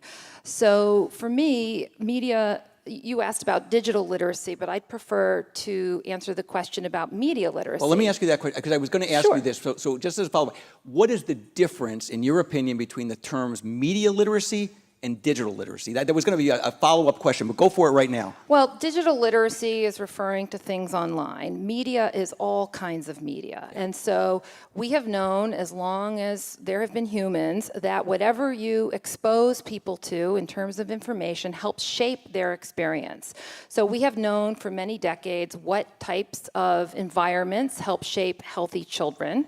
And we have known what type of environments or what type of information or exposure creates unhealthy children. It's no surprise that if a child is growing up in a home where there is abuse or violence, addiction, that it will create trauma and that will affect their ability to learn. But we didn't really think, when we all adopted smartphones and began using social media and letting our kids do that they were going to be exposed to content about those kinds of things at scale. And so I've been a journalist for 20 years. I covered the youth mental health crisis. I worked worked at the New York Times, and before that at Newsweek, and I wrote extensively about suicide. And when I saw suicide, which was been increasing in adolescence, and other mental health problems start trickling down to children at younger and younger ages, I was so alarmed as a parent of 3 New York students that I realized we needed to take decisive action. So part of being media literate as adults means recognizing when it is appropriate to use technology and when it's not. Tech companies, as Jeff said earlier, exist for profit, and that's it. And their products are designed to maximize profit. They are not designed to maximize well-being. They are not designed to maximize education. They are not designed to enhance democracy. And as a mother of 3 boys who was kind of lost when my children were born, I owe everything to their teachers who helped me understand the critical importance of children acquiring social and emotional skills, of acquiring intellectual building blocks in order, because the sequencing of learning is critically important. So one of the things we've observed at Mama is that because of all the money that tech companies have, because of the intrusion of tech into our lives, because of the wide adoption of tech in commercial spaces, schools have felt like they have to adopt technology. And unfortunately, the risks are not always considered. So even things that sound as benign as Google Classroom, we are seeing give children access to everything on the internet, including sometimes pornography. I've heard about students who were issued tablets, and there was access to YouTube, and within a very few number of seconds or videos, they are shown videos that promote self-harm. There's a fact sheet out there some of you can pick up if you'd like. Our website is joinmama.org, and the way we work is by setting up chapters in different communities where parents can come together in person, provide support for one another for choosing to put kids and real-life experiences ahead of technology. And I think the data on children's academic performance is telling us that if we continue to allow their attention spans to be fractured over and over, it's kind of not surprising that we're seeing reading and math scores going down. Sure. So in addition to working with families, which is principally what you do, could you explain to them what role you have, if any, in working directly with school districts? Because so many school districts are represented here today. So at Mama, we have a 3-part mission. It's parent education.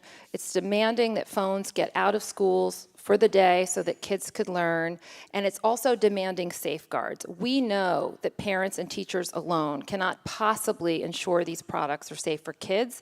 We need our lawmakers to step up and ensure that there's basic safeguards.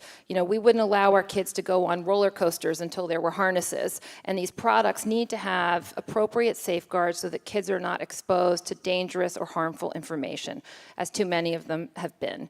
Our parent groups work with their individual school districts to provide whatever support they can. We are forming partnerships with a number of groups. I'm a longtime member of Fair Play Screen Time Action Network, and think the world of the Phone Free Schools Movement Toolkit that has come out. But what I keep hearing from teachers, principals, social workers, and superintendents is that the hardest obstacle they face to implementing a phone-free environment is parents. We parents, and I count myself in this because I assure you there is no parenting mistake I haven't made many times over. You know, we adopted these technologies. We use them, we model them, and we've seen more and more where we are relying on apps to do things. And so the more that we can support parents in pushing back, the more we can show up for our teachers and our schools to say, okay, what do you need us to understand about why kids need to be able to give their full attention to their teachers during the school day? That is the work that Mama's trying to support. Yeah, and again, I commend Melinda for getting this panel together because, you know, I'll speak for myself. I wasn't as familiar with what all of you do, and I know in the education space, it's very important for us to know that we are all supported with this very common goal to protect our children. That's so very, very important. Amani, you're last on this list, but you're very close to me here. Amani used to be a school board member, and we know each other for many, many years. So Amani, representing the PTA, we already heard from Kyle Belkipsky at the very first panel. She was a moderator, a good friend of mine. What's the PTA's thought about all of this? You guys represent just a couple people like parents, teachers, et cetera. So what's your view on this? And all the children. And all the children, We yeah. are the only advocacy organization that represents the voice of children. Yeah, that's why you're last on this seat here. Yeah. Yep. But of course, the key letters are the parents and the teachers, and how we're going to work together on this major issue that we're all realizing by showing up here today is worthy of our attention. I know that New York State PTA conducted a mental health survey in the past couple of years. So we did it in 2022 as well as 2023. We got a much bigger response in 2023. Over 2,000 parents responded, and they kind of ranked all mental health illnesses or issues or challenges that we listed in terms of their significance, or they may feel their child or other children they know are struggling with. And number one was, no surprise, anxiety. And the second one was social media. And is the anxiety related to social media? We can ask that question too. I'll briefly tell you. Third was depression. Fourth was bullying. Again, could be related. Suicide and suicidal thoughts. Cyberbullying was a distinct category by itself, but it's pretty much bullying on social media. Substance use and youth violence. And is the violence, again, promoted by their social media exposure? So these, again, we have percentages, we have other areas of mental health that they responded to. We realized that the effects are really extremely disturbing and are not to ignore or walk away from. We're delighted that part of our students in New York's curriculum is going to be digital literacy. It's overdue because we developed all those devices and websites and apps that they've been on for a very long time. My firstborn is now 31, and he's been playing video games almost his whole entire life. And we tried to regulate, we tried to control what they watched, but again, the violence that we talked about very early on when these apps first came out is not going anywhere. And you wonder, again, what it instills in them and if we're seeing behaviors based on what they're watching. So what PTA is doing, we're not sitting and only worrying about the outcomes, but National PTA, and we're part of a bigger national organization, obviously, has developed this PTA Connect is the name of the program. And if you go on pta.org, it's an easy website, you will find and look up PTA Connected. It's actually 6 different programs that are intended to educating parents on how to manage this, because social media and the internet is not going away. We may take the phones away all day at school, but they come home and on weekends and evenings and sometimes at night when you're sleeping, and they reach out to others that you may not know, and they're at risk, obviously. So we want to educate parents on how to have these conversations. The conversations between caregivers and children do not start with just the internet and devices. It starts from childhood with healthy and clever conversations and positive conversations on more primitive things than the device they're going to get. So it starts early at home, and every family is extremely unique. And first of all, the personalities of their children, even your children, are different from each other in the same family. But every family is extremely unique in its structure and in what is going to work for their children and what doesn't. I cannot talk to my daughter the same way I talk to my son. And they laugh at that because the relationship is very different. They're different characters and personalities. How are we educating parents in conducting these communications that are going to build up to when you give them their first device? And we're not supposed to start the conversation after we hand them a device.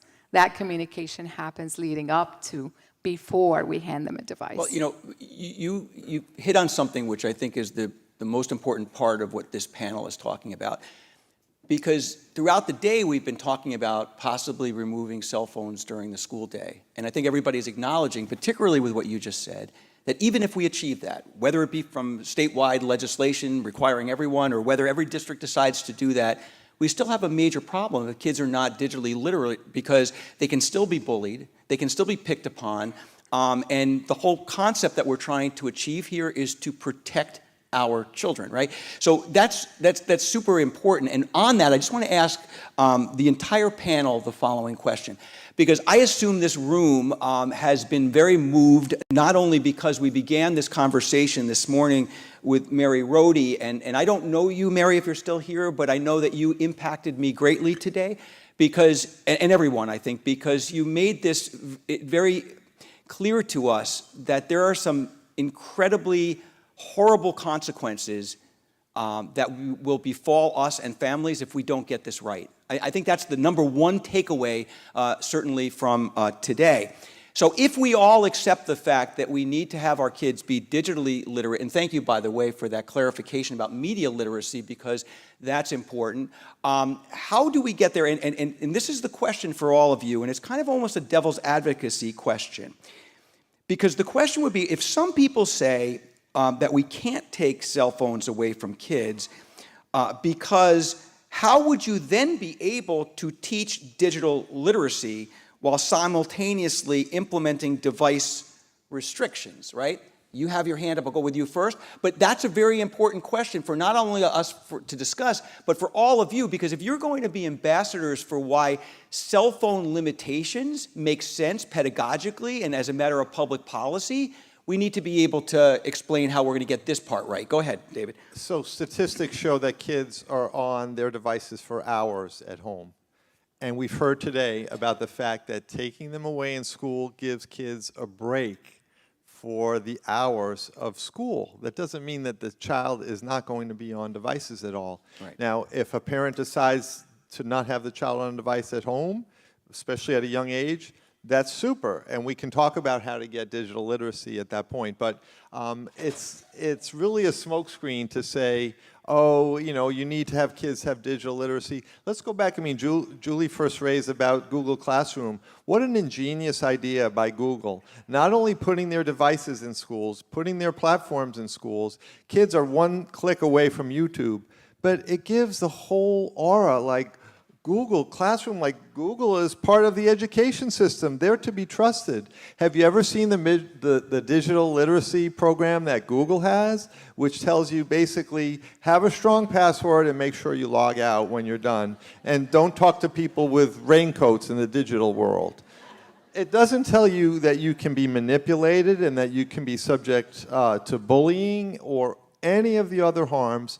Data collection, targeted marketing, none of that is on there. I mean, to try to better answer your question though, if whatever use is right in your home, you can be having those conversations. So you can set limits, and if your child says, oh, my friend doesn't have limits, don't be so sure they're being completely honest, and have some conversations in the neighborhood about why you feel some limits are right in your home, but you can be having those discussions, and you can be talking about where your child is going. So we've all heard that example. You know, I wouldn't drop my kid off at the YMCA and let them be in a closed room with no windows for 3 hours, and I don't know who's in there, and there's a good chance that there are adults. So why would you let your child just hang out in a room for hours where you don't know who they're talking to, what they're doing? Whatever you decide is the appropriate use in your home, you can be having those conversations about some of the risks, about the fact that doing things in moderation are best because you want your child to have room to read books and be creative and to imagine and to talk to their siblings and chase after them or whatever, not just, you know, be staring at a screen for hours and hours. Right, but in addition to, you know, saying they can have these discussions, I assume your whole stance, appropriately so, is they better be having these conversations, right? They'd better be having these conversations, but that leads to a really important point. We should be talking about how to lift parents up, and Randi Weingarten said she thought this was the most important session of the day, and it's super important. But don't put in the background everything else we talked about today. Right. No, of course. We cannot put it on the shoulders of parents. We need the guardrails, okay? We need laws in place. When we realized how dangerous cigarettes were, we didn't have, as a community, a discussion for years and years. Parents need to get cigarettes out of the hands of kids. we said we need to stop advertising the kids, and we need to find other ways to make sure that kids aren't going to start Even smoking. our Surgeon General said we should have warning labels, right? Just like cigarettes. Julie, you wanted to say something on this topic. I was just going to say, raise your hand if you want your children or your students to grow up to be safe drivers, right? We want our kids to be safe drivers. Who thinks that to make sure they're safe drivers, we should start teaching them to drive at age 8 or putting 9-year-olds behind the wheel? There are certain tasks that we have decided are not developmentally appropriate for children. They need certain neurological development, they need certain skills and awareness. And so I think that one of the things we've been doing, and we parents are to blame for this, is we've been handing kids devices with apps on them that are not suitable for children. They're designed to be addictive, and then we tell them not to use it too much, right? And we adults can't control ourselves, so asking kids to do that is too much. And we also know that many of the leaders of these tech companies who have made these products, they send their kids to Waldorf schools. Steve Jobs told the New York Times years ago that his kids had never used an iPad. They were a low-tech house because they saw the value in acquiring basic building blocks like writing, reading, playing, interacting. And so, I don't mean to get too grandiose, but I do feel like we are facing sort of an esoteric question as a species. Do we want to live in a world that is tech first, where everybody is online all the time, we say it's inevitable, and we start giving our kindergartners lessons on how to be digital citizens, and then take away all that time they would be spending learning how to read, write, acquire the basic building blocks of social, emotional, and academic health?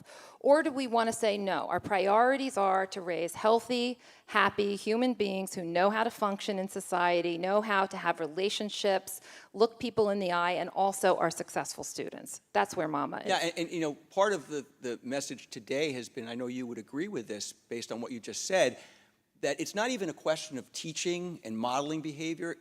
Since the algorithms are set up to acquire the result of addiction, right? And we heard from a student today who indicated, I can't be blamed for that, right? That's the way this works.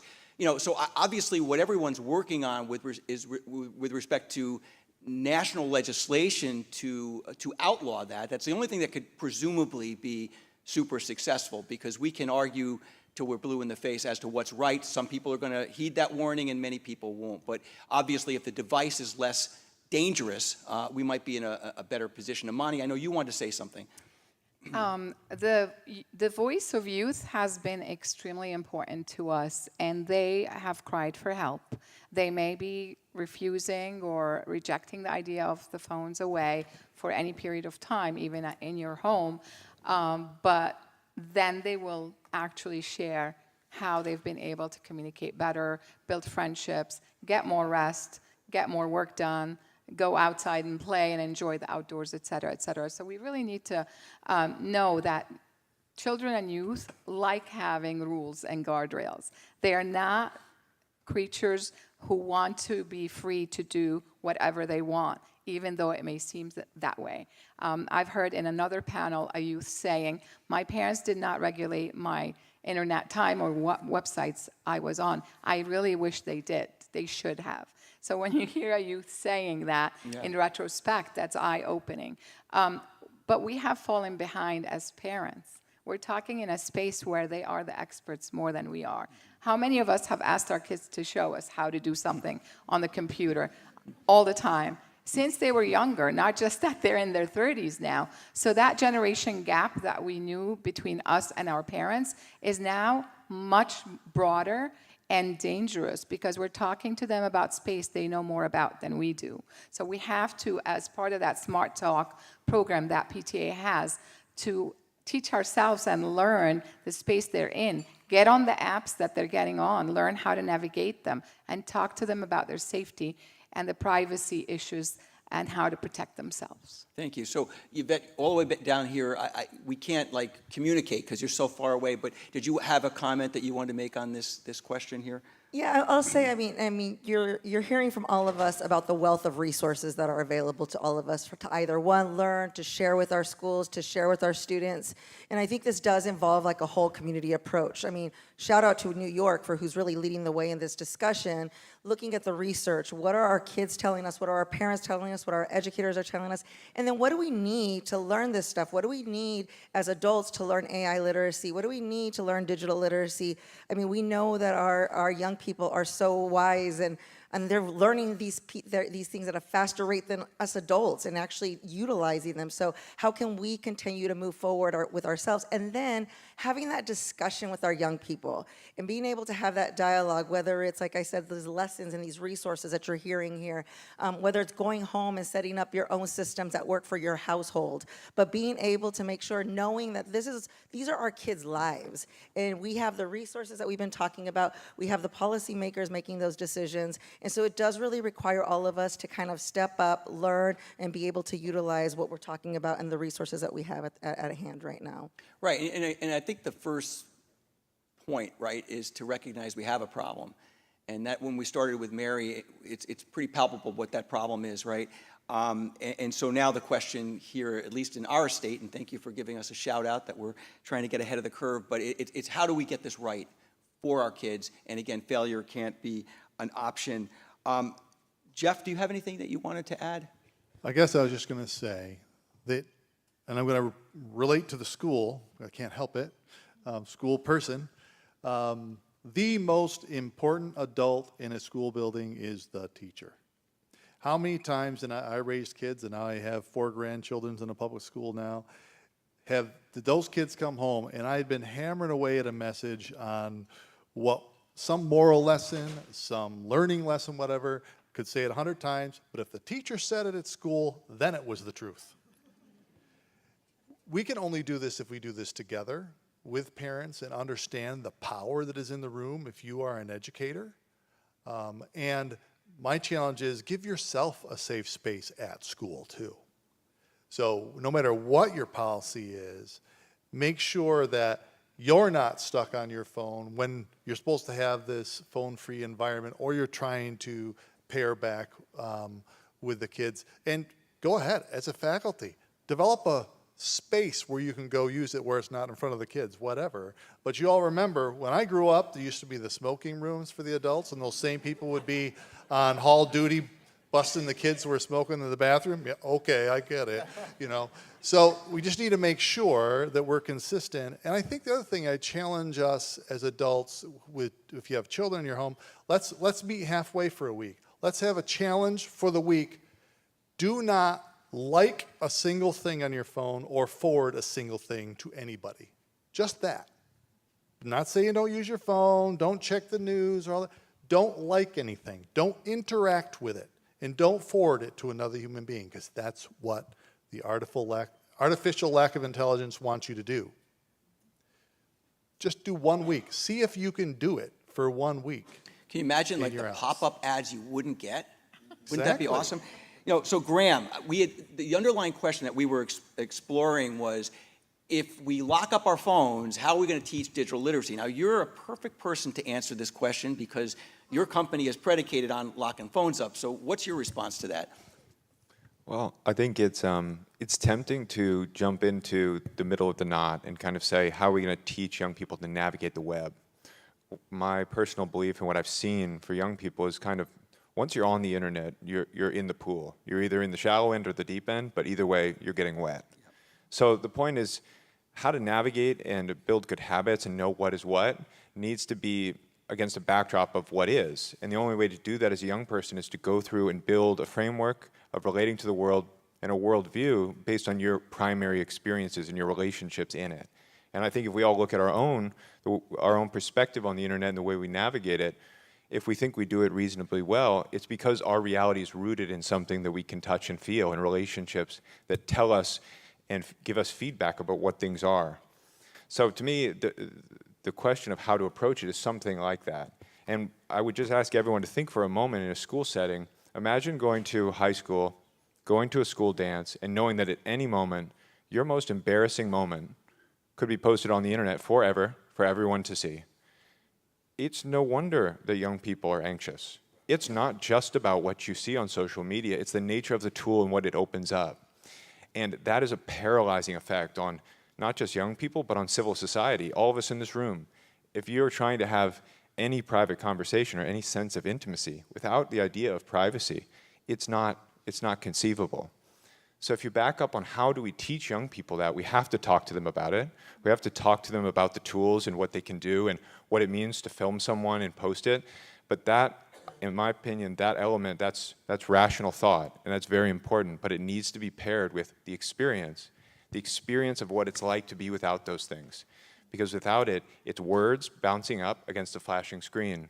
And the fact is we're hypervisual animals, and these things are built to be and do what they do. We all know that. We've read the white paper. So that's my take on it. Yeah, I mean, one of the things in the education space we've been exploring, and Jeff knows this at the State Education Department, is, all of the statistics that tell us that punitive discipline is not effective.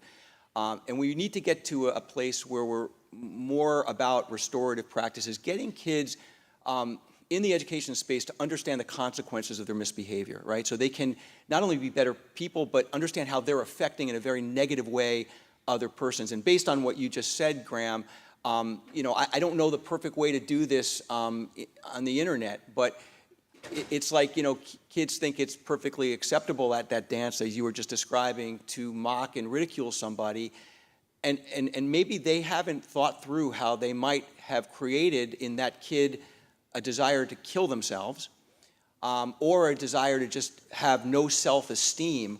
I think it's just something all of us as adults need to ponder also, because beyond digital literacy, how do we teach people to be ethically and morally responsible from a device or through a device that is just designed to be reprehensible? Yeah, go ahead. If you think of it, there's no decency button on any of these platforms, right? There's either like or don't like or forward.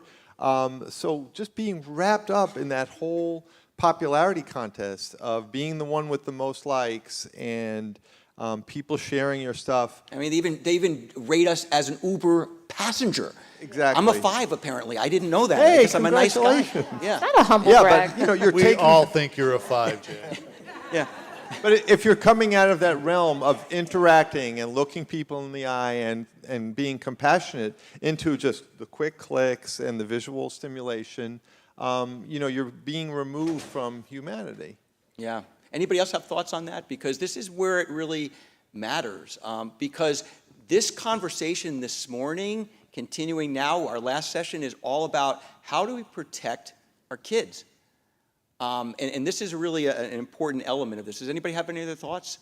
Go ahead, Yvette. I would just say it's about protecting our kids, but also engaging with our kids Yeah. around this. Mm-hmm. And thinking and being able to have those questions and asking those questions. And you're right, like working alongside them to see how they're using it, asking them how they're feeling about it, and building that not only just discussion, but relationship with them so that they could be more reflective as they go on into their life and not make the adult mistakes that I'm making every day with social media and whatnot, so that they're going in and making those conscious decisions and thinking through. Yeah, I mean, I know as an older guy, I didn't have to worry about this when I was younger. We had the bully on the playground. You all knew who that was, usually this large, not so bright person.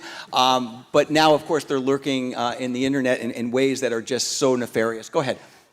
When my first son was born, there were no iPhones, and Mark Zuckerberg worked at a small company called the Facebook. And by the time I took my middle son to pre-K at PS 29 in Brooklyn, every single parent in the neighborhood had a smartphone and was photographing their kid all day, every day, for no reason. And I guess we didn't realize it, but we were inadvertently teaching our children that everything we do should be photographed and posted and is appropriate for that. Yeah. And now my third son just started high school, and even though he's not allowed to have TikTok because of what it does to attention spans, I can't stop him from seeing TikToks because his friends send it to him. YouTube has gone to shorter and shorter reels. Snap has gone to shorter and shorter reels. So what's happening is not just an individual thing, but it's a change in our whole society. And, I would love it if we could answer the big question you asked about teaching morality and manners and all those things. If we could solve that in this panel, that'd be amazing. I was hoping you would. I can't do that. But what I can say is that we have a choice to make about what kind of society we want to have. Is it a society grounded in human interaction, human experience, relationships, and communities? Or is it a society grounded in the digital world that is a collection of products made by companies looking to maximize profit? Speaking of profit, let me just ask you this question. I'm going to bring Amani into the conversation because I know she wanted to say something. But, you know, Randi Weingarten before was speaking about Mark Zuckerberg and others. And, you know, I think most people would say that they may not be as ethically sensitive as we would like them to be. I'll say it nicely. But do you think, and this is really for everybody, do you think that our expectations are silly in that if we accept the fact that leopards have spots and then we get angry at the leopard for having spots, and what I mean by that in English is these are for-profit companies, they set up algorithms to make a whole bunch of money, and they're super wealthy and super successful, and then Congress takes them, rakes them over the coals for how they haven't protected. Isn't really this dependent upon legislation? Because we can't expect these companies to be responsible because just by virtue of who they are, they're never going to be. Or am I too cynical? Mr. Zuckerberg has also said he thinks it needs to be regulated, so I think that is something we should listen to him on. You know, last year an electric skateboard was introduced onto the market, and within the first 3 months of the product being available, I think 7 children died, and so we immediately recalled that. Mary Rohde is but one person who is in the Parents SOS group. The Social Media Victims Law Center represents 300 families whose children have died or been seriously harmed because of social media harms. And forgive me, they represent 3,000 families, and they have brought 300 cases. The scale of harms is hard to fully express because unfortunately some parents don't even realize what's happening online. And so I think that, again, you know, we have a choice to make. The harms of social media have caused havoc in society, not only on our children's mental health, but on our democracy. It's destroyed journalism, and it's almost impossible now to tell which news sources are trustworthy or not. And so I think the investment that we're making in teaching media literacy to our children and to our parents and to working together is really an investment in the future, not just only so kids can grow up healthy, but so that we can return to a healthier ecosystem. Right, it's not just an investment, right? It's really the preservation of democracy, and I don't want to be sounding like it's hyperbole. I mean, I was telling people just the other day, you know, I remember back in the day when there was this thing called the Vietnam War, Walter Cronkite, the venerated journalist from CBS, would tell you what happened in battle that day. And then the country was divided deeply as to whether this was a moral war or not. And so that division was healthy for people to explore. But what we didn't question were the facts of what was explained by the media. People believed the media. I'm not saying we should be sycophants to the media, but if everything is just defined as fake news, it places us in a position where we're having arguments over things that aren't even true. That's really very problematic, and that gets to the whole media literacy part, which is absolutely part of this discussion, right? Go ahead, David. If I can just go back to your point, your question about whether you were being too cynical. If you were looking to hire a babysitter and you knew of 3 businesses in your town, you would have the right and the ability to look into who was responsible. If one person's doing a great job and another person throws all the kids into a room and lets them play darts, you know, you'd say, well, I'm not going to hire that person. But these companies have gotten so huge, and they're hiding the ball on what their practices are and what the impacts are. So the market is not working the way it's supposed to. Parents are not able to say, no, let's not use Instagram in our home because they're preying upon our kids. And so you're not being cynical. I do think businesses should be doing the right thing. They should realize that they're not going to make money if they're hurting our kids. And because they're not, we really urgently need the protections from our lawmakers right now. Right. So obviously, I think one of the major takeaways, I think everybody on this panel would agree, it's a multifaceted way of trying to get to a solution. Is educating people, making sure the laws are present that protect. All of those things are really important, but the education part that you were speaking about before is so important because so many parents don't really even understand what's at stake. That's the scary part of this. Amani, you wanted to say something. As Julie said, it is very difficult to quantify the damage. We can say an accident was based on a device and therefore, ban the device or take it off the market. It's very hard to know how big the damage is, because if they don't call it cyberbullying, we don't know what it was, and we don't know what effect it has had on that youth. And also, besides the youth, we have lost, sadly, the ones who are traumatized and scarred for the rest of their life. How do you measure that? They've had unfavorable interactions. They've been exposed to things they should not have been exposed to at a very young age. So we cannot quantify the damage. That's why this is a very difficult thing to actually manage. But I'm going to say to the point that you were making, Jay, about how do we teach children to be decent people. Yeah. I must say, we have to start with ourselves. What role models are we setting for them? What are we showing our child at home when somebody says something you disagree with, or when somebody has a point of view that you don't agree with? How are we reacting? Okay, how are we acting on social media? What posts are we sharing ourselves? What are we liking? If we hold ourselves to a higher standard, I am a firm believer we will set a role model for this generation to follow the suit. Yeah, it's beautifully stated, and obviously we all have to serve as exemplars to our kids. I know this is a message that we at the School Boards Association provide to our school board members. If they're sitting there with dysfunctionality and arguing, and then there's viral YouTube videos of their meeting, and then they're trying to proclaim that kids need to act in a more civil way, it gets to your point about cigarettes. I'll smoke, chain smoke, and then tell my kid not to smoke. Not exactly a great exemplar. So that's really important. So at the tail end of this, let me just sum up this. First of all, I really feel humbled to be in all of your presence, because each and every one of you in your respective positions has made it your mission to get us to a better place. And many times you perhaps don't get thanked for that. So I want to just say thank you for that. And thank you for the resources that you're going to make available to the world, because they need that. Our kids need that. And I think this conversation, to me, the most gratifying part, and I think David said this before, is that there's 500 people in this room. It shows that when Melinda invites you, you come. That's important.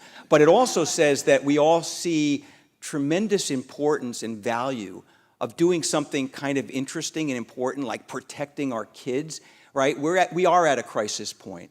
And so I think we should hopefully be able to, the takeaway for all of us is to go back to our respective places of work, business, schools, and do right by our kids and take on these messages and use the resources that we can use so that we know at the end of the day we're doing a little bit better tomorrow than we did today. Ladies and gentlemen, let's have a nice round of applause for the panel. Thank you.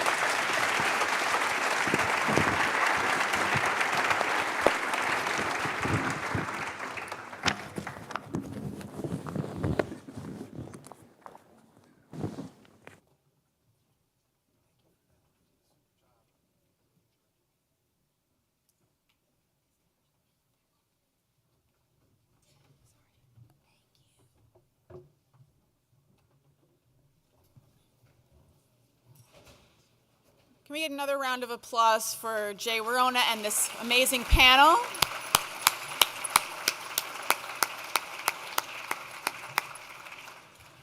So before we have our table discussions, I'm going to give my closing remarks now so that you can spend the remaining time chatting with the other folks at your table. But I want to say this has been an amazing day. Thank you to all of you who came, participated, were inspired and engaged by these conversations. I hope you are leaving as inspired to take action as I am. I want to thank our co-sponsors, the PTA, the School Boards Association, the school administrators, and the Council of School Superintendents who helped promote this. But I also want to say it's so important that all of you are in the room for this conversation. It is not something that any one of our organizations can accomplish alone.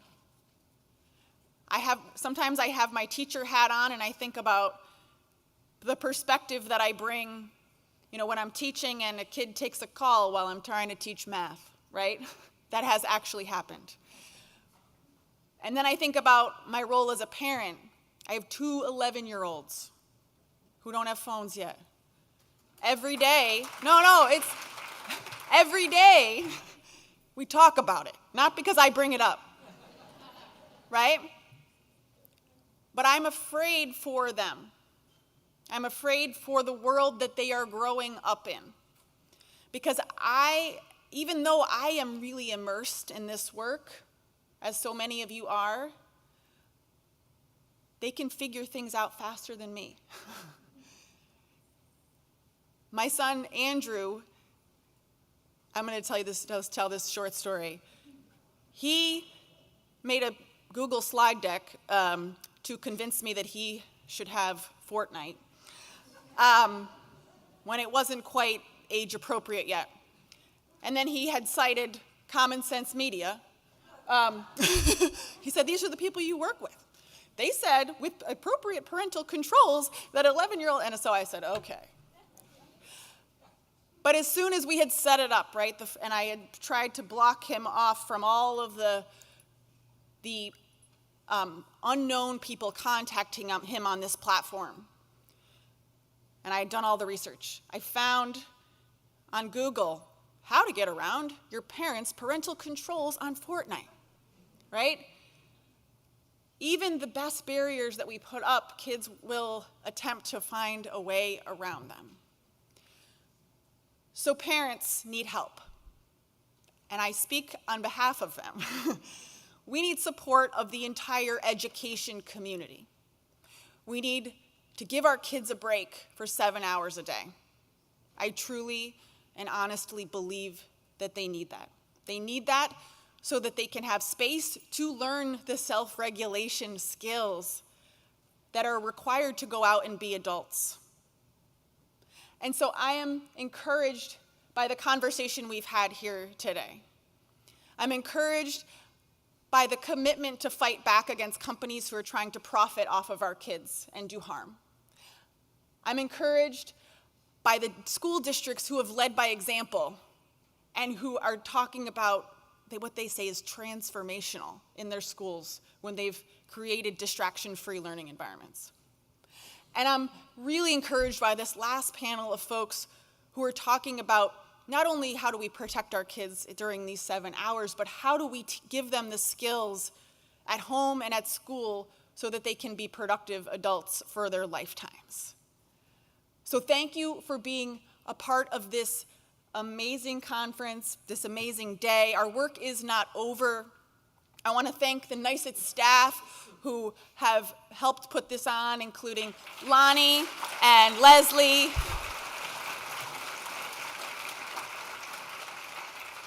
This was a really incredible experience, and I hope that you go back and make change in your own communities. We will be in touch. This entire program has been recorded, so if you would like to access and share the conversations we've had here today with your colleagues and friends and family, please do so. Thank you for coming.